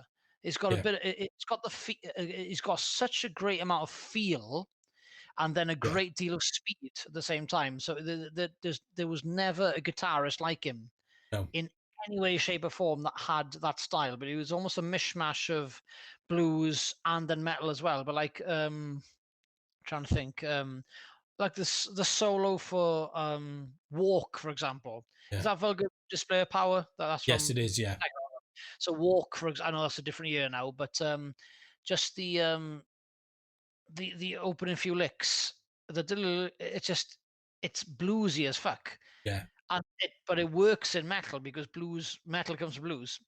But yeah, Dimebag Darrell's guitar style is very much almost blues over metal, but it just blends in perfectly well. Yeah. That's one thing I've always thought he was slightly different because Yeah. of his style, and I thought it was very blues orientated. But yeah, man, again, like Rest in Peace, there's pretty much no flaw No. in this album. Again and again, I'll probably say this at the end. You know, towards the end, we're going to talk about our favorite album, a favorite song, potentially, and a favorite riff. Yeah. And the album was most influential. We'll sort of finish on this, but anyway, you sort of gave us a little segue on it as well, in a sort of a almost a negative type of way, really. But you know, Yeah. we'll have a bit Again, of negatives. But I wanted to bring this album up because of it's a higher profile band. yeah. People are more familiar with this band than potentially Creator Yeah. or Entombed. Or Entombed, however you pronounce it, and it's Slayer's Seasons in the Abyss. Yeah. Maybe spend less time talking about this if you want to do it, and not that hopefully no Slayer members are listening, very unlikely, unless they're lockdowning in Wales. But Yeah, well, I listened to this. I've only ever listened to this album once, and it was a couple of weeks ago. Again, same story, DIY. I had a lot of painting to do, a lot of albums to get through, and I listened to this album, and I knew track one before because it's a I think it's a very popular opening song of the set list of a lot of Slayer gigs, or if it's yeah. not the opening, it's the second or third song. It's Yeah. quite an iconic opening song. And then the last song on the album, which is the title of the album, Seasons in the Abyss by Slayer, that is the closing song. But I didn't really know any songs in the middle. And to be honest, after listening to the album, and this is something you probably got more of an opinion on than I have, I found it difficult to remember anything between song one and song 10 or whatever song it was. The first song, the last Definitely. song. So what do you reckon? What do you say? Yeah. Yeah. That was. I mean, I first heard Seasons in the Abyss probably. I was in high school, so 15, 16 years ago, whatever it was. And yeah, probably more like 14, 15 years ago. And yeah, I at the time I thought I liked it. Like I was a fan of it, but yeah, I've revisited it now, you know, with an older head. I'm not even 30 yet, but with a more experienced head, definitely. And yeah, I was listening to this, and again, great start with War Assemble, or Ensemble, War Ensemble. Ensemble, yeah. Sorry, thank you. And yeah, I believe that they play a lot of that as the intro as for a lot of their gigs, and it's a great song. It's a great opening to an album. It's a great thrash record. Yeah, and honestly, pretty much I've got the album track list up here, and pretty much I can't really remember anything until we get to Dead Skin Mask. So that's of course, there's that song as well. that's on there as well. So Blood Red. About that song makes no sense. Blood Red, Spirits in Black, Expendable Youth. Those three songs become a blur, and just I'm potentially going to upset people by saying it was boring. That's a very, I'm going to upset some people here, but I'm trying to be nice, and I don't want to, you know. Thing is, you like Slayer. Just say you like Slayer. Yes, I'm fan of Slayer. I like. You know, I like a lot of their albums. Funny, if we were only talking, I'm looking forward to doing the year that we get to talk about God Hates Us All. Fantastic album. 2001's got cracking albums. And again, God Hates Us All could be a great contender for amazing albums released much later in a band's career. Which is something that we might be doing as a bit of content. But yeah, so this album, I can't not tell you how I felt. I felt bored. And this is the big trouble, is it wasn't just because it's definitely not their best work. It's, you know, I don't think this is, you know, there's a few songs that you think, yeah, like I say, War Ensemble is great. Dead Skin Mask is okay, it's great. We got Skeletons of Society, which is it's a different pace, which I kind of appreciated, but again, I got a little bit bored. was listening to it, and it's very plodding. It's like dun dun dun dun dun dun dun dun dun, and at first I was like, oh, this is a nice change of pace compared to the rest of the album, but it kind of went on a little too long. I was like, okay, where's this going? It kind of doesn't go anywhere, so I was a little disappointed by that. And obviously, Seasons in the Abyss it's a good song, but apart from War Ensemble, I don't think, if I was to put like a mixtape together of the best Slayer songs, really, I think War Ensemble is the only song I'd put on there, and I'd put it probably as the intro song because it's great. But actually, no, that's a lie. Angel of Death would probably be the number one song. But so many good songs on Rain and Blood. Yeah, the one like my favorite. Again, going to 1986 now, but my favorite song from the album is "Jesus Saves," track 6, I think it is. It's brilliant song. So many good riffs. Yeah, but with this, I've just found so the main I personally, just to kind of take some of the potential heat off me here, I personally think I made a bit of a mistake in when I listened to this, and we discussed this yesterday. So I listened to this album straight off the back of re-listening to Rust in Peace, and as it's very clear, I think Rust in Peace is one of the greatest metal albums of all time. It was way beyond its time. It sounds, they could have released that. They could release that tomorrow, and it sounds just as good as anything that is coming out today in terms of its actual sound engineer and everything. This, as an equivalent, I'm not saying this is how it sounds in general, but as an equivalent, this sounds like this is like recorded out of someone's garage compared to. Yeah. And that's not to say it sounds like that. It's just if you can compare it to Rust in Peace, and that was the big problems. I literally just finished listening to Rust in Peace, and I thought, I'll listen to Seasons in the Abyss, and that was a big mistake because it's so hard to put anything up against Rust. Sound engineering is I think it's a one minor part of probably your opinion.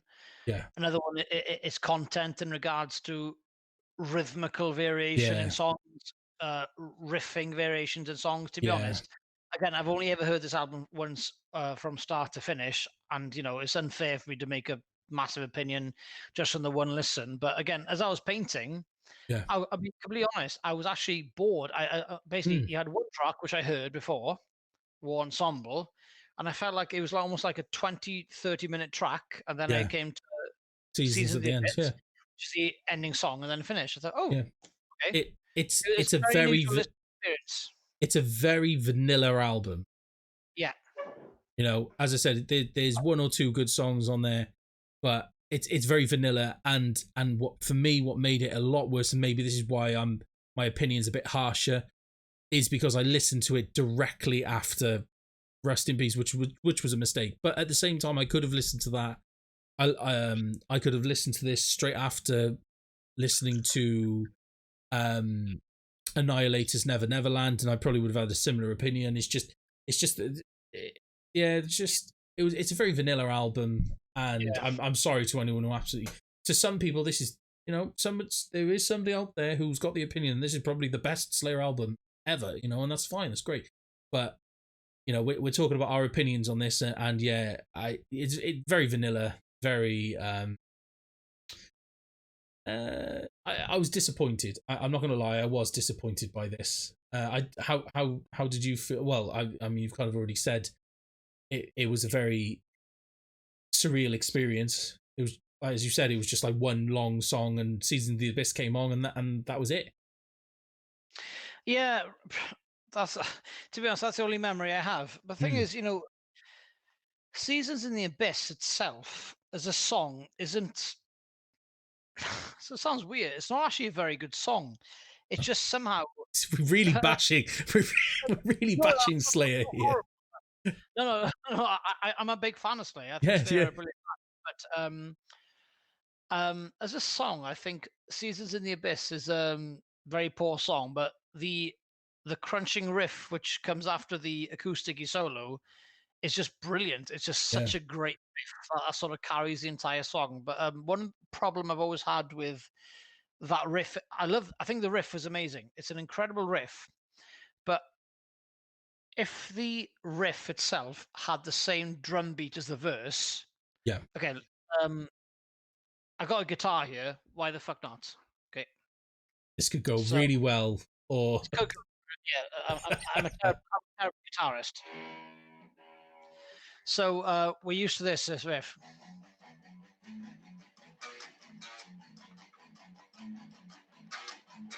So that's the riff for Seasons in the Abyss. And then you got the verse.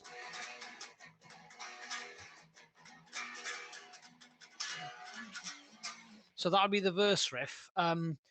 I wish that the first riff had the same beat as the verse riff. Because I feel like I think it lets the riff down a little bit. If it had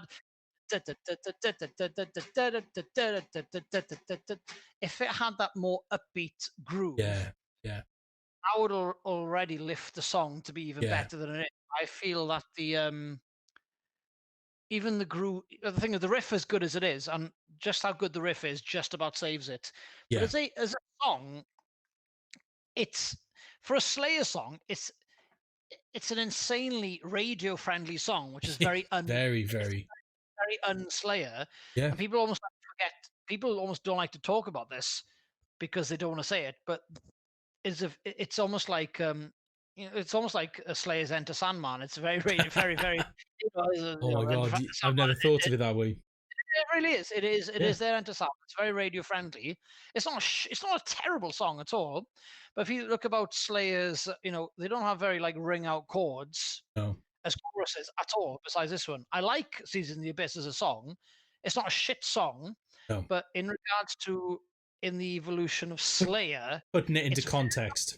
Yeah, context again. I'm all about context. The world doesn't have enough fucking context. No, but it really is in the Slayer evolution, not a strong song. But for some reason, it's just been there or thereabouts as a known song in the metal sphere or circle, I suppose. But even if the guitar sounds of I like the acoustic intro. It's very different because it's nice to have a dark acoustic intro, and I think the intro as an intro is good. I like the intro, but then when you got the lead guitar that comes in, it sounds because I don't know if you've seen the music video, but they're like in a desert, I think, so if I remember rightly. And when the lead guitar comes in, it sounds like one guitarist is like two fucking valleys away. There's the fucking reverb on it. It's like, you actually can't hear the notes, or you can hear, which is almost like a standard Slayer song anyway. But I don't know. It's just it is not their best work, but somehow Seasons in the Abyss. Maybe it's the title, the word abyss. It gives like darkness to it, and you don't hear that word in many songs. Maybe just Seasons in the Abyss as a title is fucking amazing. Maybe that's the rescuing factor. Who knows? Possibly. But I don't know. Who knows? But as a riff, the riff I just played you, the first one, as a riff, it is a great riff, but it would be made even better if it just do. I think doing it the slower. I think it almost lets the riff down a little bit. It could even be made better based on groove potentially. Dare I say it sounds a little lazy? Let's move on to the next album. Yeah, I think we've spent about 10 minutes bashing Slayer now. I like Slayer. I absolutely I love Slayer. They're an amazing thrash band, and I'll never be in the same fucking rock stardom thing as Slayer. Neither will Papa Ben. But it's interesting to talk about maybe an album that doesn't phase so well in a band's career, just to know where we are in this style of metal, and how sometimes bands need to up their game because of what other bands are doing. It's really important. So again, especially if you listen from Rest in Peace to Season in the Abyss, stylistically, sound engineering wise, Seasons in the Abyss can be a massive letdown after listening to Rest in Peace. So let's really go completely away from the thrash for a second, because we've really been talking heavy thrash over the past hour and a half. Even though Judas Priest are not thrash. There's thrash elements in Painkiller. Yeah. Rest in Peace is absolute thrash. There's thrash elements in Cowboys from Hell. Slayer's thrash.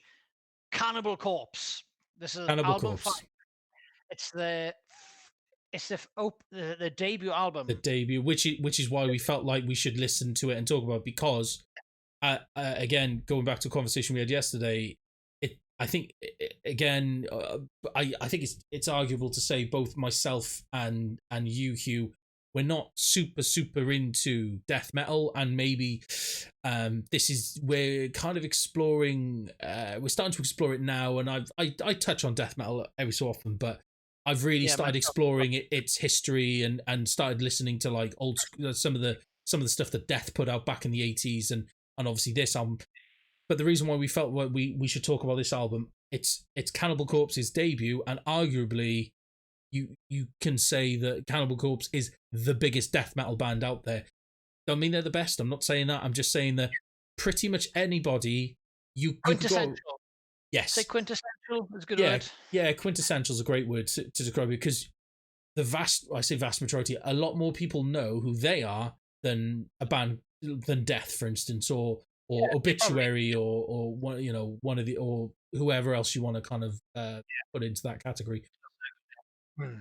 So in terms of influence, you could say that Cannibal Corpse, this is their beginning, and look where they went from here, So, again, as a debut album, it's the only album on our list of 5 today which is a debut album.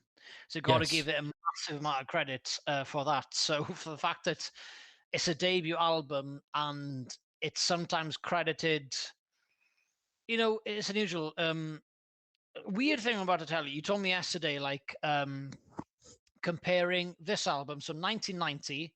Eaten Back to Life by Cannibal Corpse, and then you go back to 1987, Scream Bloody Gore by the band Death.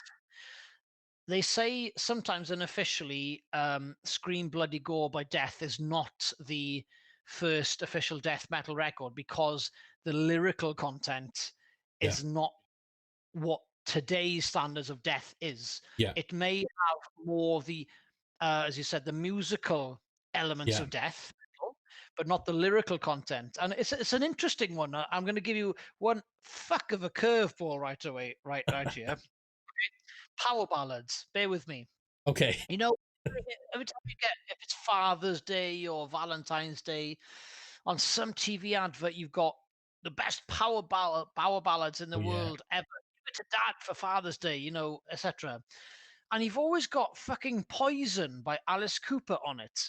Power ballads are normally about love and longing for and stuff. And musically, Poison by Alice Cooper is an absolute fucking power ballad. But lyrically, it fucking isn't. It's about almost like a hatred, like you're a fucking bitch, I hate you, got poison, run. That's not a power ballad. So almost like the same argument you could say for death metal. I told you I'd bring you back to a segue eventually.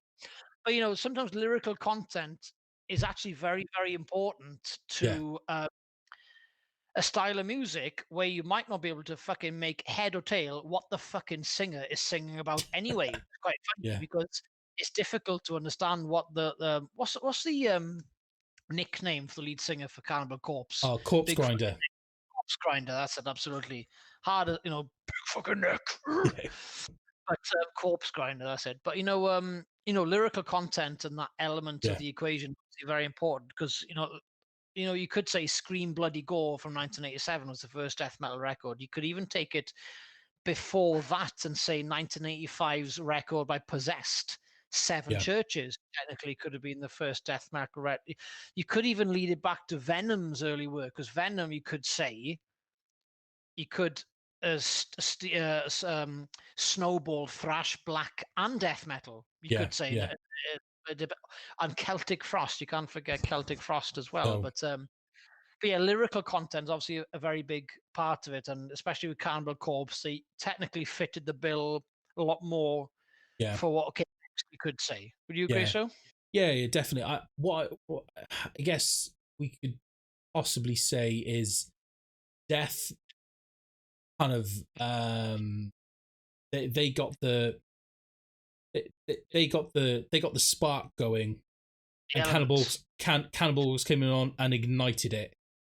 Kind of they took that spark and they were able to put some kindling on it and get the fire going. Funny enough, I've just got, just as a comparison, I've got Scream Bloody Gore up here, and what makes a death metal album is the names of the songs. If you don't have good names for songs, you are not a death metal. You could sound like the devil, like pissing into his own mouth and gargling it. If you don't have the right names for songs, you are not a death metal band, basically. But like, I'm just so Scream Bloody Gore, Infernal Death, Zombie Ritual, Denial of Life. They don't, hate to say it, because even if you class as the first, it doesn't sound very death metal-y. It's very, that could be something else. Sacrificial. Zombie what? Ritual. It's getting there. Getting there, warming up. Okay. Yeah, and then we got Sacrificial, and then all of a sudden, this is where it gets a bit tastier. Mutilation. We're starting to get there now. Hey, we're warming up. Yeah. Regurgitated Guts. There we go. We're there. Baptized in Blood. That sounds more black metal, but That could be a fucking Slayer track for all I know. Yeah. That's that. Bonded in Blood. Is Baptized in Blood, Torn to Pieces, Evil Dead, Scream Bloody Gore. Yeah, but thereabouts. Yeah. So for 1987, that's majorly extreme thrash, isn't it? Yeah. Slayer probably had track names very similar for Rain in Blood, really, Piece by Piece. Yeah. And Angel of Death. It's very. I think the tracks are very thrashy sound. You could say, aren't they? Yeah. And then obviously, let's go to Eat 'em Back to Life. First song straight away, Shredded Humans, lovely. We're right in there. Edible Autopsy, we're right there. Put Them to Death. That sounds like a great thrash song. Actually, Put Them to Death sounds like an amazing name for a thrash metal band. I'd love to call that. Mangled. Let's have a look. Got some good ones here. Rotting Head, lovely. Skull Full of Maggots, great. An amazing one called Buried in the Backyard, just lovely, But yeah, the point of me bringing that up was it is about content when it comes to death metal. I think I guess this is where again, going back to a conversation we had yesterday, trying to figure out who did the first official death metal scream.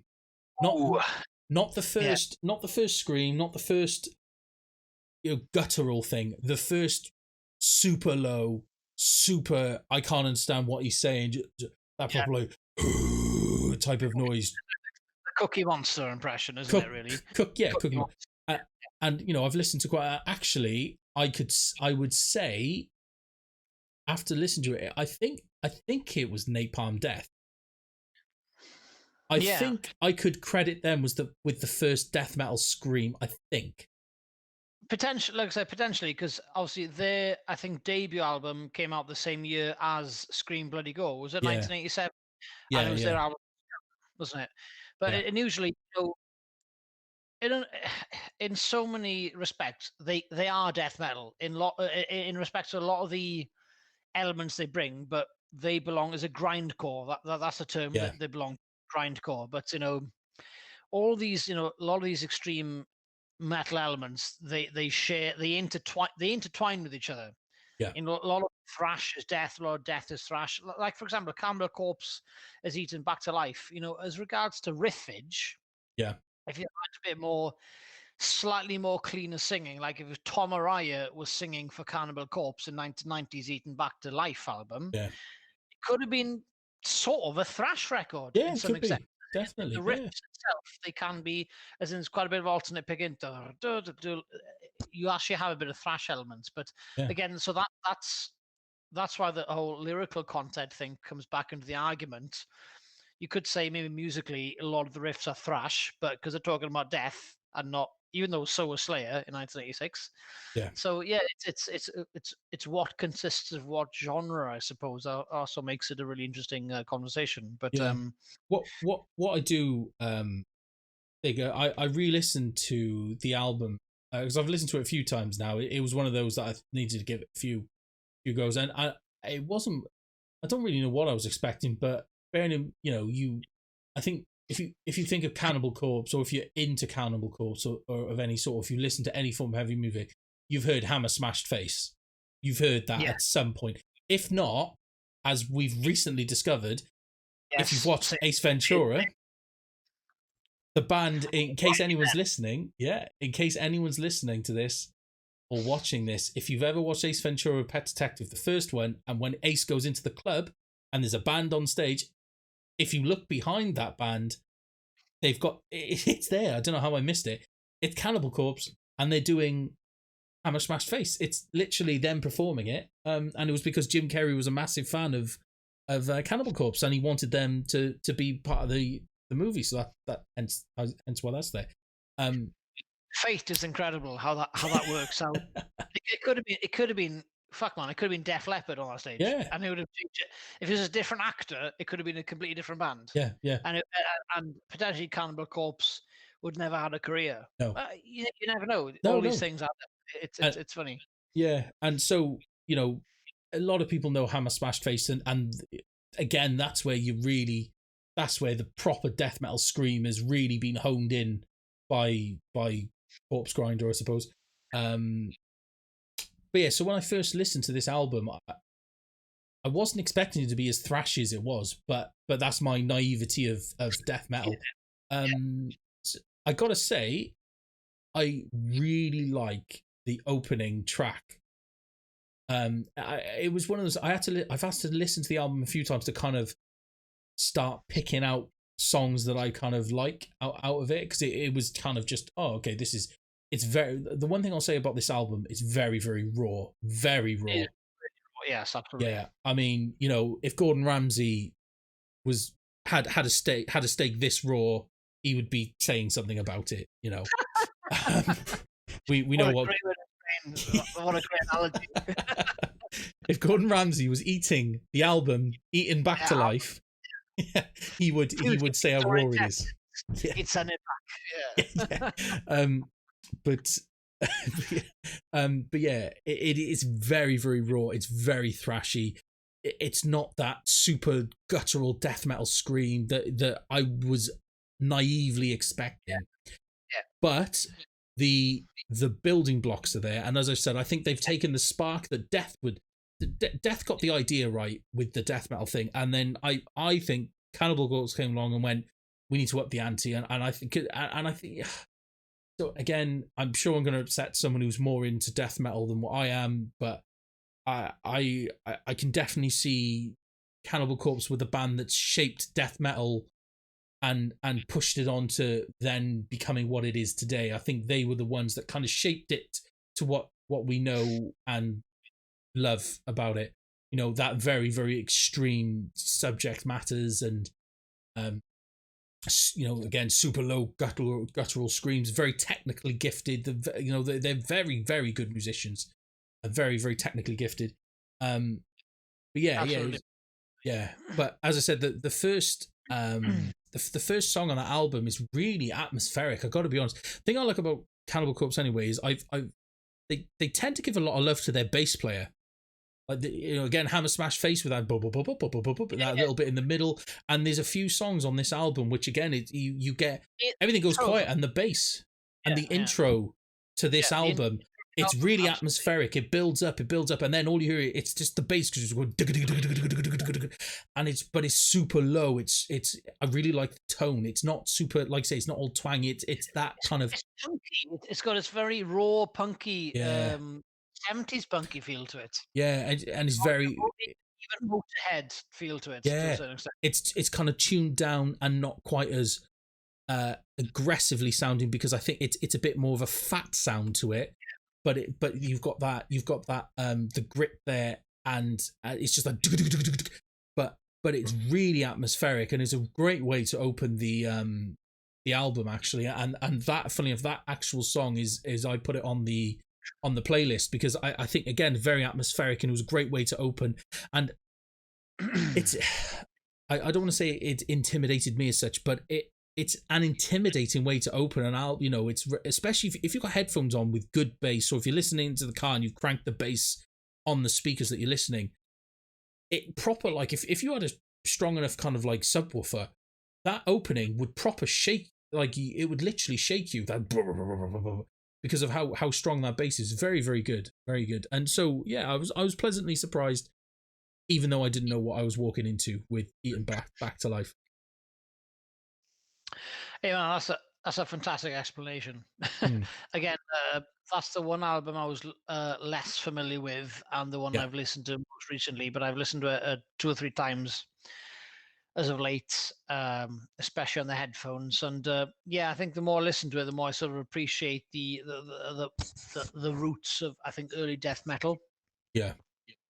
And it's an album I definitely I enjoyed it. Again, riffs wise, again, I enjoy the thrash element of the riffs itself. But how, again, we've now spent a good amount of time discussing, I think, the sort of hand-picked top 5 albums.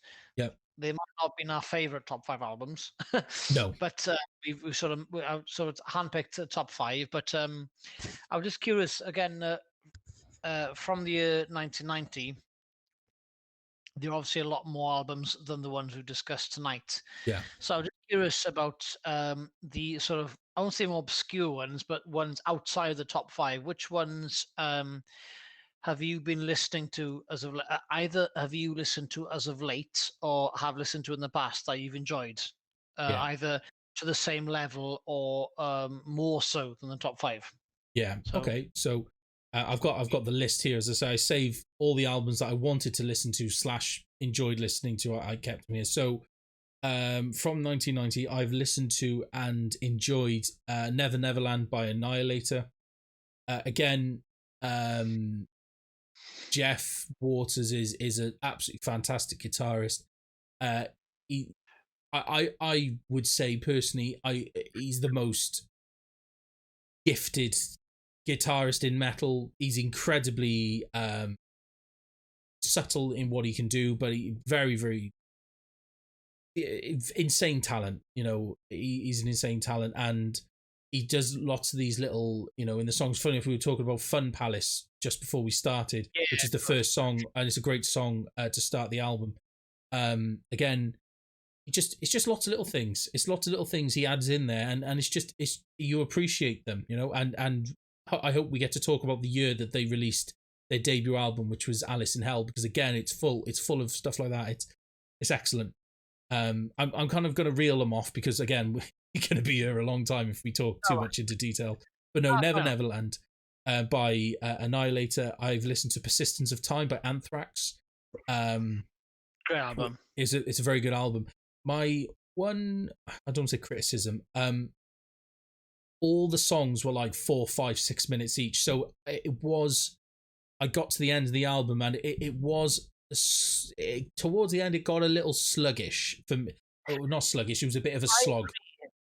While I was painting my walls, that's the feeling I got as well. No, it's a weird thing to bring up, but no, it's a completely legitimate call. Absolutely. Yeah, but it's very stylistically, it is straight and straight Anthrax. They're not trying to do anything different, but it's very good. There's some great songs in there. Again, every album I'm talking about, there's at least one song from that album on there. And there's a few in on this one actually. I think In My World, again, it was just something about it really got me. Gridlock's on there as well on our thing. It's just it's a good album. It's just for me, it was too many 4, 5, 6 minute, 7 minute songs. One too many of those for me personally. But very good album. What else? I started getting a little obscure, so I found a band called Demolition Hammer, and their album Tortured Existence. There's what I've kind of discovered is that there seems to be a lot of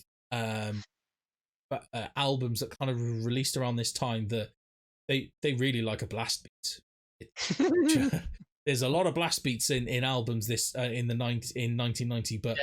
But again, Tortured Existence, very, very Slayer-esque, the best way to describe it. Very, it's that line of thrashy. You could see where it's potentially going slightly deathy.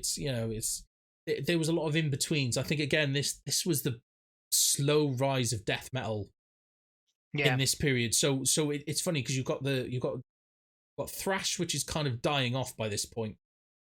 You've got grunge, which is coming through. You've got groove metal, which is coming through, and you've got death, which is coming through. So a lot of these albums, they're either like last hurrahs of thrash, which an album which I've listened to from this era, which was Shotgun Justice by Razor. Again, that was I wanted to like the album, but it was just insane. It was just every song was blast beats, and it was like 200 beats a minute. Every song was like, and that's great if you want workout music and you just want something aggressive and fast to listen to, and you don't care about the content. That's great, but it wasn't very dynamic. And again, it's almost that feeling of they knew thrash was dying out, so they decided to just go like balls to the wall. Yeah. But there's a lot of. So you either get albums like that, or you get albums that are very much kind of you could see where the blend is happening, where death is starting to come through, maybe a bit more groove. But yeah, so what else did I listen to? I've listened to Demolition Hammer. I haven't quite finished the album yet, but I've been listening to Entombed, and that really took me off guard. That's real groovy. Again, there's a huge amount of groove in it. Sorry, you can say something. Oh, we said I was trying to like assume the genre you were talking about. Do they have like a level of doom? Yeah. Doom metal type of like almost like Tony Iommi, Sabbath type of element sometimes. Yeah. I'd say so. It's kind of that doomy, still very aggressively thrashy but deathy. It's very like this is the year where there was a lot of like blending before the paths were kind of picked, I guess. But again, there was a huge amount of groove in that album, and it's really enjoyable. Impact is Imminent by Exodus, very, very traditional Bay Area thrash.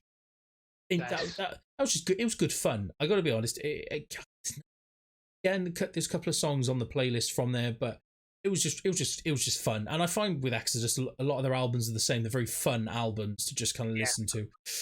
Let's quickly go through Coma of Souls by Creator. That was just well constructed. Yeah, dude, I've again as a thrash metal band, I think that don't get enough recognition. I've been lucky enough to I was lucky enough to watch them about I think it was about probably 13 years ago. I think 2007. I saw them in Cardiff Students' Union with Celtic Frost. Really early fucking purveyor of black and thrash and death metal, and another band whose name escapes me. But at this particular time, Celtic Frost were really a bit too doom for me. They were a bit too slow. Yeah. Even originally they were like very sort of thrash death in the beginning from Switzerland, but yeah, man, Creator, man, they're such an underrated thrash band. They really are, but very well. Again, very, very. I mean, they're German, and you kind of get that German-esque-ness about them because they're very, very like. It's that album, Coma of Souls, very well constructed. Yeah. Every song engineered. The riffage for the opening song is incredible. I thought, wow. Yeah. I can't believe I've not heard this before, but yeah, just Creator. Again, the singer is great. He's a guitarist singer. His vocal style is amazing, and he just it's brilliant. Yes, exactly. An album I wasn't expecting to have so much fun with, but I genuinely had loads of fun with this.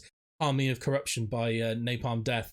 Oh, nice. Okay. I had so much fun. I listened to that album today, and I was listening to the car, and I was not expecting it. It's the album. I'm not super familiar with Napalm Death, apart from hearing the odd song here and there. And it was just like basically the whole album was just being you were just being shouted at by an orc. But it was so much fun. There was a couple of really like, again, there was a little bit of groove in there that really caught me and kind of hooked me. It was great. I'd done Obituary, Cause of Death. That was. Ooh. Again, you talked about this the other day, didn't you?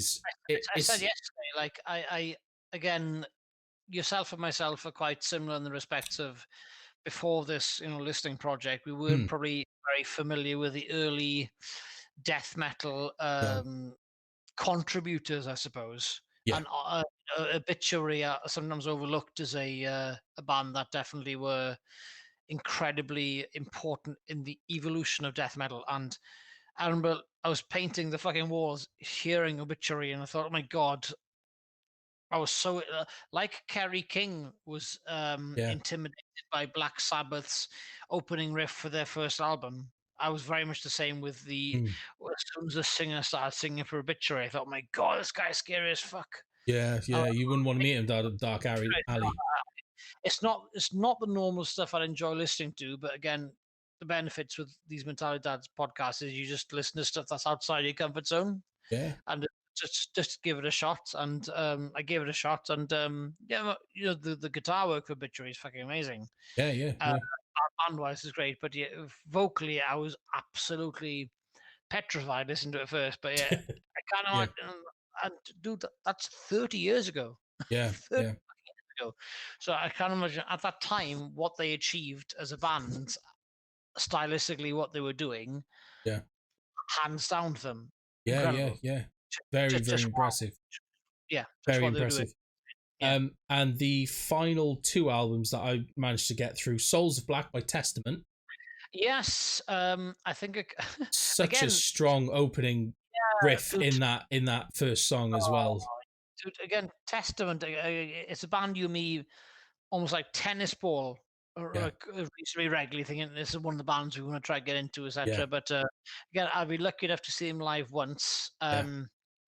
But I was listening to this album, Souls of Black, last night, and two intro riffs have made it to my favorite riffs of 1990. Again, riff-wise, Alex Skolknik, I think is the name of the guitarist. Guitar-wise, the guitarists are amazing. But Testament, very much under the radar band that very much overlooked. Very overlooked. Again, the twin guitar attack, it is cracking. It is absolutely cracking. And the final, which was very much a curveball, and I guess you can't call it metal, but it came out in 1990 and I had good fun. It was Frizzle Fry by Primus. Oh, Primus, man. That's a little funk metal, I suppose you could say. Yeah. Funk metal. And I mean I've heard that album plenty of times. Being a bass player myself, and you can't not listen to Les Claypool and appreciate what he does. There's a lot of tasty bass in the first half of the album. The tracks are, again, if it's the tap or the slap, it's really tasty. And again, they are a 3-piece, aren't they? Is it 3-piece? 3-piece, yeah. Again, it's such a thick sound for three. It reminds me. It's a complete different genre change. It reminds me of the Manic Street Preachers for again, of course, a Welsh band. For three guys, it's such a massive sound for three people. So it always reminds me. I always found that about there's four of them, but there's still only one guitar, one bass, and was Tool. Oh, Tool, of course. Yeah. Again, very, very, just a real big sound for what they do. With it's one guitar, one bass, and drums, and and the vocals. But massive sound, and very dynamic in the work they do. But Primus, it's really good fun. It's very, very. Again, I've only thrown one song in there on the playlist, John the Fisherman, because that's probably that's probably the one that everyone's going to like the most. Yes. No, man, absolutely. No, I was actually listening to that earlier. In regards to what just the list I've given to on our Facebook page, for example, I've not I started Never Neverland from Annihilator, which you recommended to me. I've listened to the first two tracks, loved them, but I've not unfortunately made to the end of the album. Again, Testament and Croeso, I loved those two albums. Testament, again, there's a couple of riffs they had as an intro riff to a few of their songs I've included in towards the end of this podcast. My favorite riffs of this year came from Testament. Again, Croeso, they're such a consistent band. I think that, again, underrated, under the radar. But in regards to everything I'm looking at right now, I told you that Obituary scared the living shit out of me when I first heard the album Caught Death while I was painting. Vocally, it scares the shit out of me. The one album I look at in our, like, what we call in our METALIDADS podcast as the best of the rest, is a band I've not really known much about in the past. It's Suicidal Tendencies. I am very familiar that current Metallica bass player Rod Trujillo has been in Suicidal Tendencies from the late 80s, 1990 onwards. So this year, 1990, they released the album Lights, Camera, Revolution. And I did not realize, but there's a couple of Wikipedia pages on this, but Suicidal Tendencies were quite prominent in the regards of mixing up punk rock and thrash metal together. Yeah. I can't for the life of me remember what was the style was called, but funny enough, you and I actually are in a bit of a punk band together. And weirdly enough, the middle ground I'm trying to mix is actually thrash metal and punk. So when I came across Suicide Tendencies this week, I thought, oh man, I need to listen to this to try and get what I'm trying to do. But the weirdest things I've got to say about Suicidal Tendencies, out of all the albums I've listened to, this is the biggest thing I've got to say, I suppose so. So obviously, Suicidal Tendencies' album Lights, Camera, Revolution came out in 1990. That's 4 years before Korn's debut album. I got a feel vocally, I could hear a lot of Jonathan Davis inside Suicidal Tendencies' singer. I can't for the life of me remember the name of the singer, but I thought 4 years before Korn came out, I think Suicidal Tendencies potentially unofficially had a big effect on how Korn sounded like, because Rob Trujillo of Metallica, now of Metallica, when he joined Suicidal Tendencies, they were punk originally, just full on punk. In I think 1983 was their first album, 1983. And then by the time 1988, 1989, when Rob Trujillo was joining, he brought funk elements into the metal the first time ever. And this is quite cool because you got bands like Faith No More, you had Red Hot Chili Peppers doing funk rock, funk metal to their own extent at the same time. So Rage Against the Machine. Rage Against the Machine, how the fuck can I forget them? So Suicidal Tendencies, I think, in a very unusual way, I think secretly influence a lot of the groove element that came later in regards to again how the bass sounds. I think again, you got Fieldy from Korn.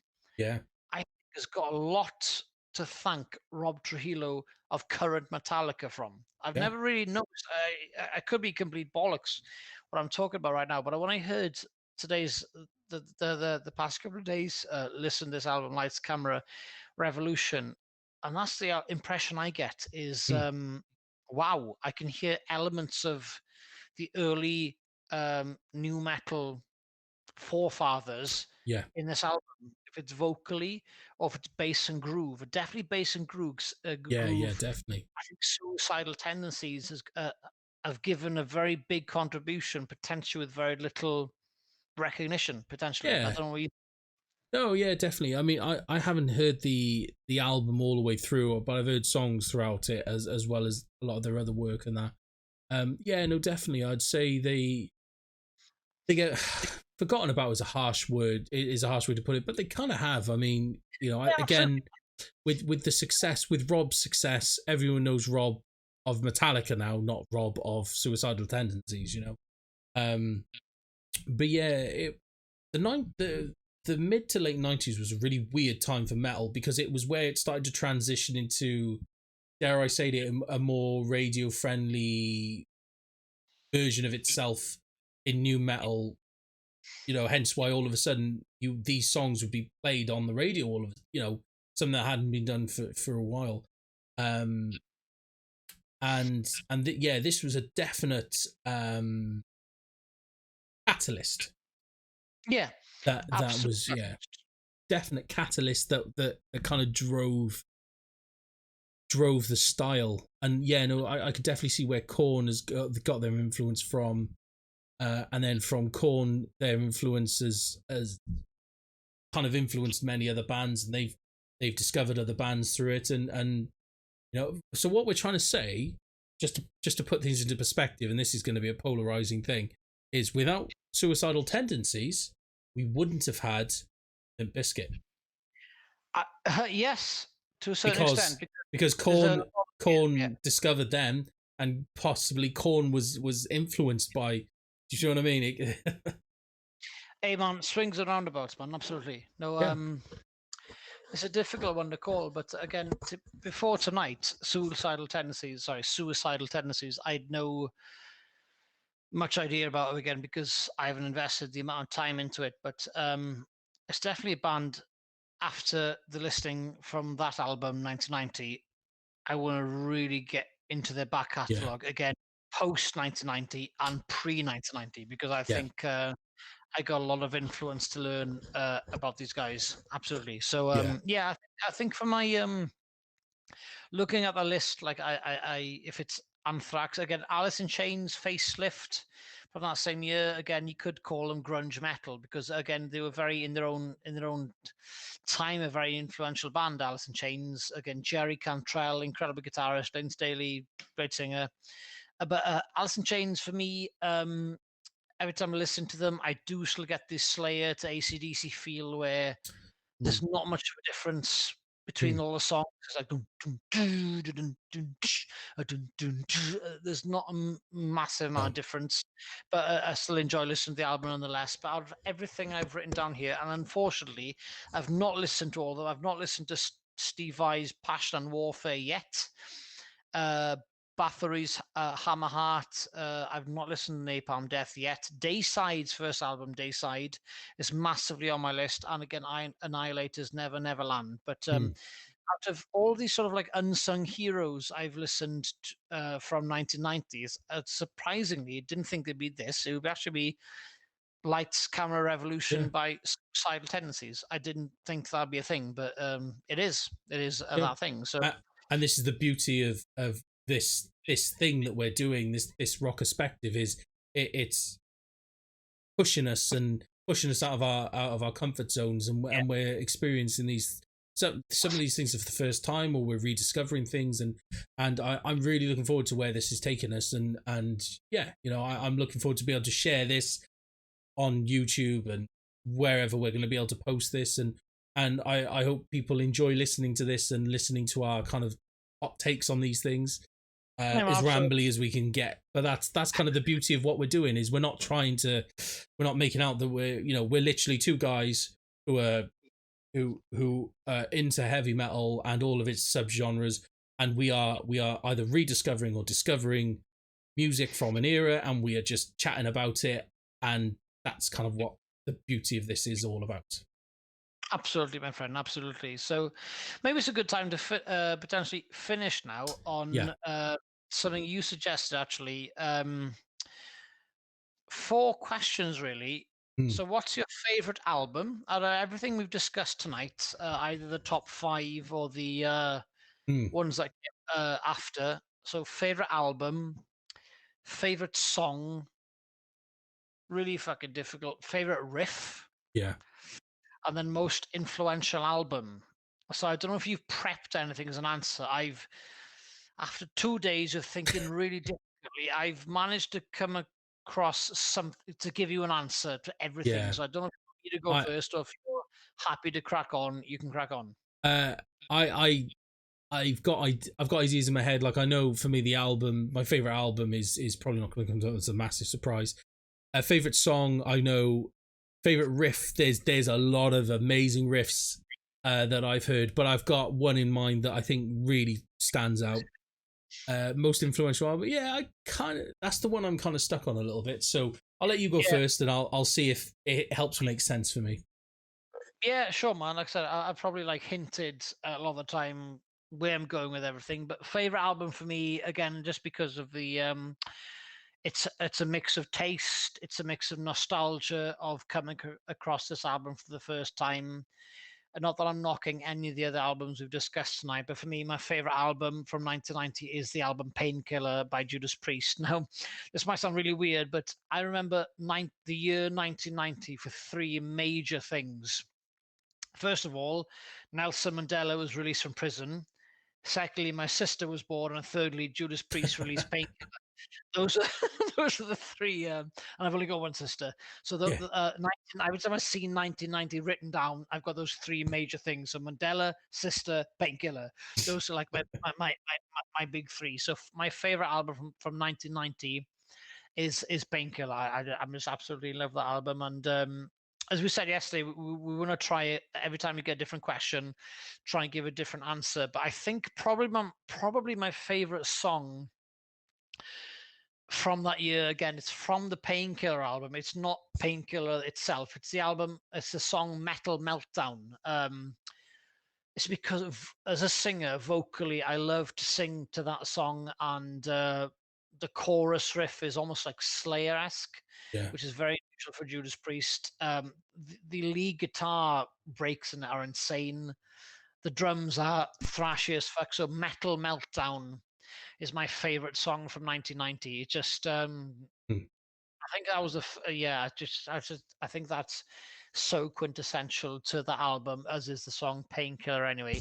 Now, here's a favorite riff. Now, this is difficult. Now, again, I'm not a shower offer because I'm not a guitarist, but I've got my Stag Flying V with me right here because why the fuck not? Now, I've already performed Caesars and the Abyss for you. Well, I'm sort of torn between my two favorite riffs of 1990. Now, Caesars and the Abyss I've already done once, so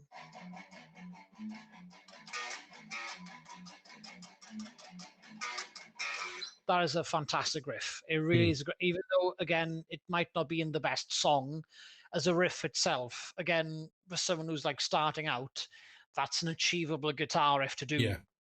Just starting out. So again, a benefit of 1990 was some things are getting less Angel of Death-ish and becoming a bit more accessible. That's a great example. But again, I don't want to mention Painkiller again, but as an album, but there are so many great guitar riffs on Painkiller, and probably one of my favorite riffs in Painkiller is the pre-chorus for a song called Nightcrawler. So Nightcrawler's main riff is this.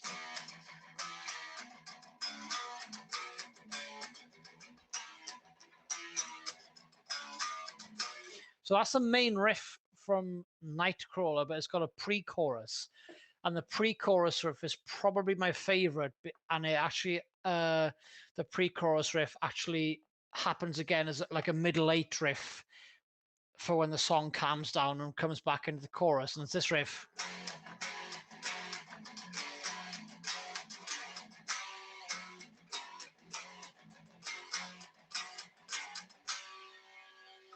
That's probably my favorite riff.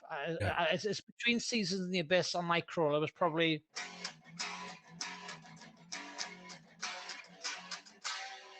So it's probably Nightcrawler. So that's the pre-chorus in Nightcrawler. So just to turn that off straight away, because again, I'm not a guitarist. I just love playing Flying V now and again. So yeah, my favorite riff, again, between Seasons in the Abyss and that riff and Nightcrawler, but probably just Nightcrawler. But again, most influential albums. I told you right, but just before we started, actually, this might not be my favorite album, but definitely the most influential album for me, I think, is definitely Cowboys from Hell by Pantera. Now, in another life, you could say potentially Rust in Peace, because it's a Goliath album. Yeah. But unfortunately, with Rust in Peace being technically and potentially the greatest thrash metal album that has ever existed, in context of time and place, even an album as good as Rust in Peace was not enough to fight against what was happening around the circles of metal, which either was grunge or, again, as I mentioned earlier, the slowing down of songs. So as amazing as Rust in Peace was, it may thrash was still inevitably going Yeah. underground. The thing with Rest in Peace is it's I totally agree with that, by the way. If if the genre's going down swinging, that's the album that's going, that is the album you're swinging. Absolutely, man. Do you know what I mean? If because that's what essentially happened from 91 or 2 onwards, thrash basically that was it. But if you're going down, I mean, until about 2007 when it kind of, we had a new wave of it. Kyle and all those bands Yeah. together. But up until that point, if you're going down swinging, what better way to do it? So yeah, totally agree. If Rest in Peace restarted the kick and rebooted thrash and it didn't die out, potentially we could say it was the most influential. But what it was is it was the best going down swinging album, if that makes any sense. Yes, absolutely. No, I absolutely agree. It's the best defiant album, I guess you could say. Yeah, absolutely. The best defiant album. No, that's a great shout. So, like, I'd love to say Rest in Peace, but again, for me, most influential album, again, because, you could say technically in metal, a lot of new metal is absolute shite. It really is absolute shite. Limp extent, it's absolute shite. But again, it's the power of nostalgia, because a lot of the bands we like is because of nostalgia. And there's a lot of new metal. It's really watered down shit metal with really 2 or 3 note pattern riffs. Yeah.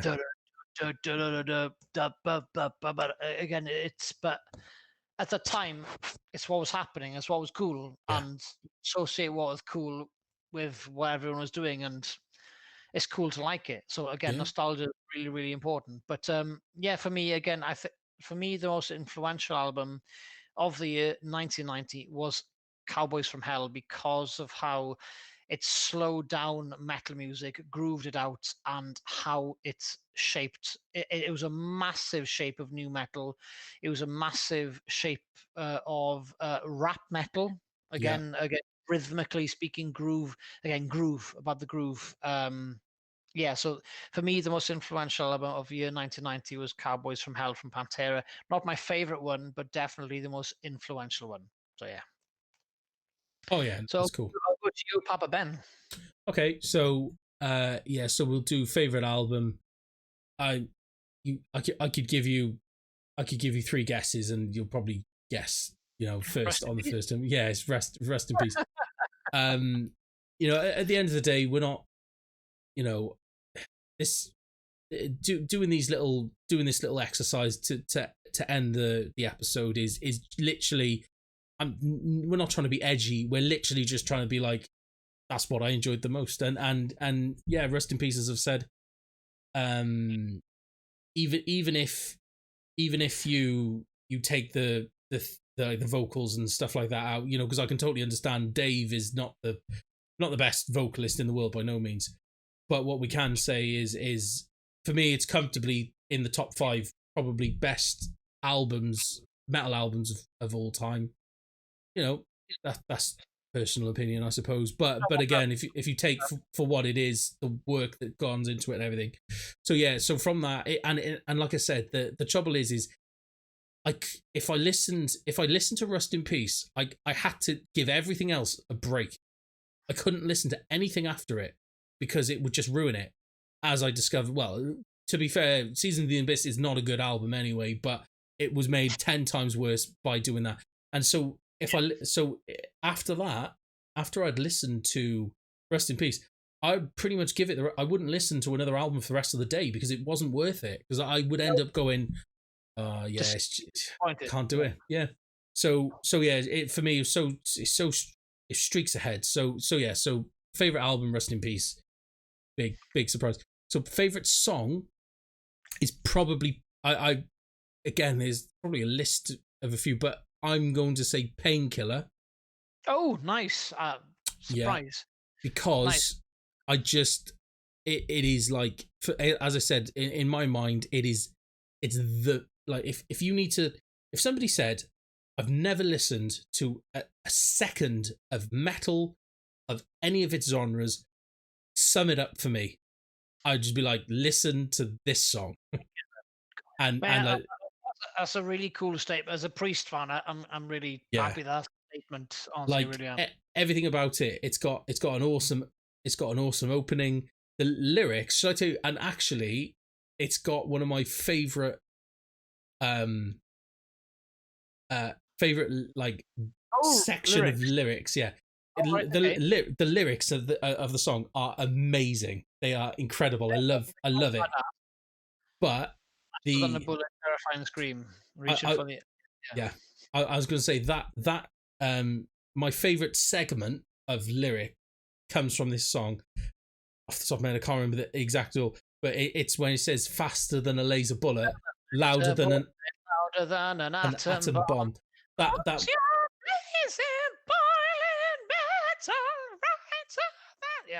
it's incredible, and it's that specific bit that louder than an atom bomb is such an amazing descriptive, like it's so descriptive. It's so like, do you know what I mean?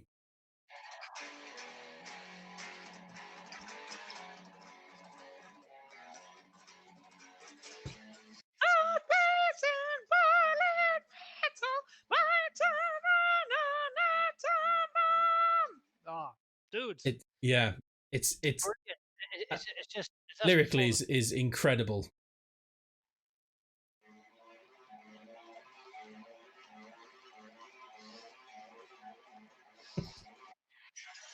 Man, brilliant.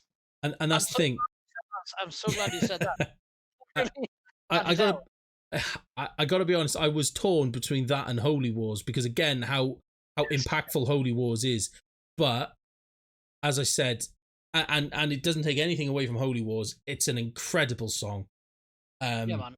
But as I said, in terms of just how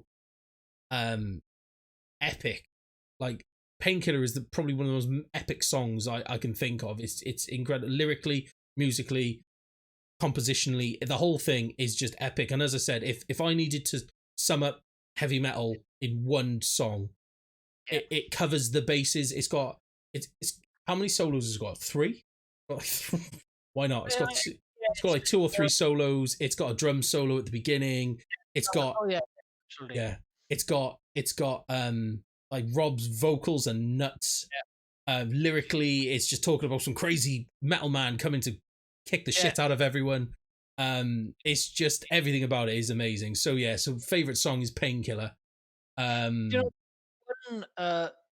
Great consistent theme with all these like top 5 albums. They've all got really, really strong opening numbers. Yeah, you're not wrong there. So again, every single album we discussed tonight, the opening track is killer. Even Seasons. Yes, even the War Ensemble. Again, every opening track is a great opening track. Yeah, definitely.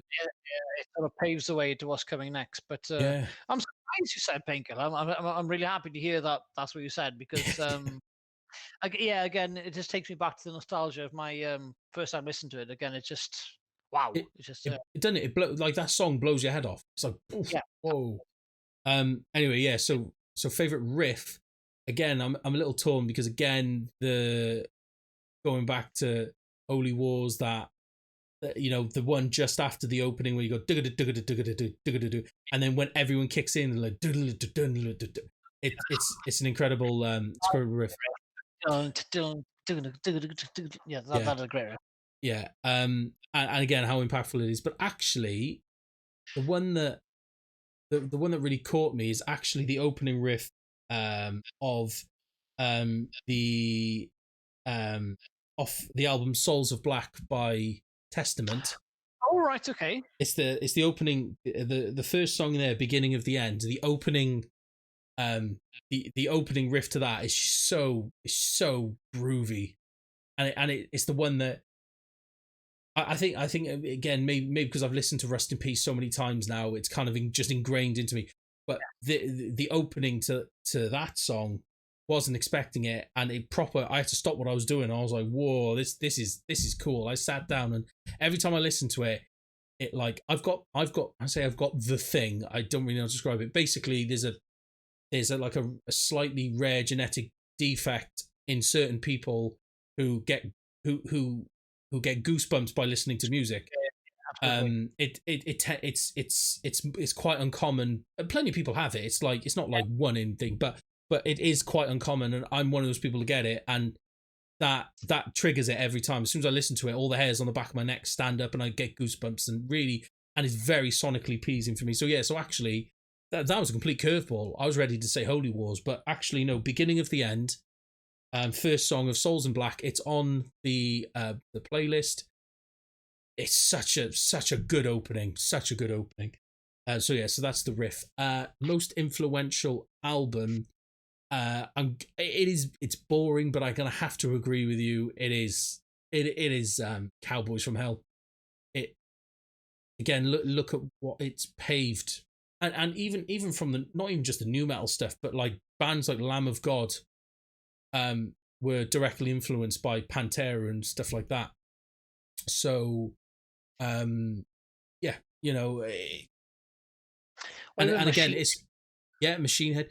And again, it's not just the band, it's not just the album, it's not just what that's done, it's what Dimebag done for guitar playing. Yes, absolutely. Yeah, you know, he influenced so many other guitarists, which then formed their own bands, like, you know, like your Machine Heads, like Trivium, like, you know, there's loads. The list is endless of the bands that he has had an impact on. The new wave of American heavy metal. Yeah. You know, without them, we wouldn't have had a lot of bands that we all enjoy. Even Slipknot, you know, all that's yeah, absolutely. But man, that's really interesting to hear. Again, you know, we sort of set out to try and have a bit of a variation in each answer type of thing. So I think it's been quite varied. I think, even though my first were very Painkiller orientated, but yeah. But saying that, favorite riff. Again, I was listening to Souls of Black yesterday. There's a couple of opening intro riffs from Souls of Black by Testament. I was a massive fan of Malpractice. Yeah. Oh, that was an excellent. Yeah. And then the last I think a song is called 7 Days of May. Yeah. Amazing riff. Very good. Again, the riffage of Testament is amazing. One thing that never ceases to amaze me, but yeah, I think I'm a mix between that riff I showed you on the guitar, Nightcrawler by Judas Priest, and Season of the Abyss. I'm sort of on the cusp of both, and probably more leaning towards the Nightcrawler slightly.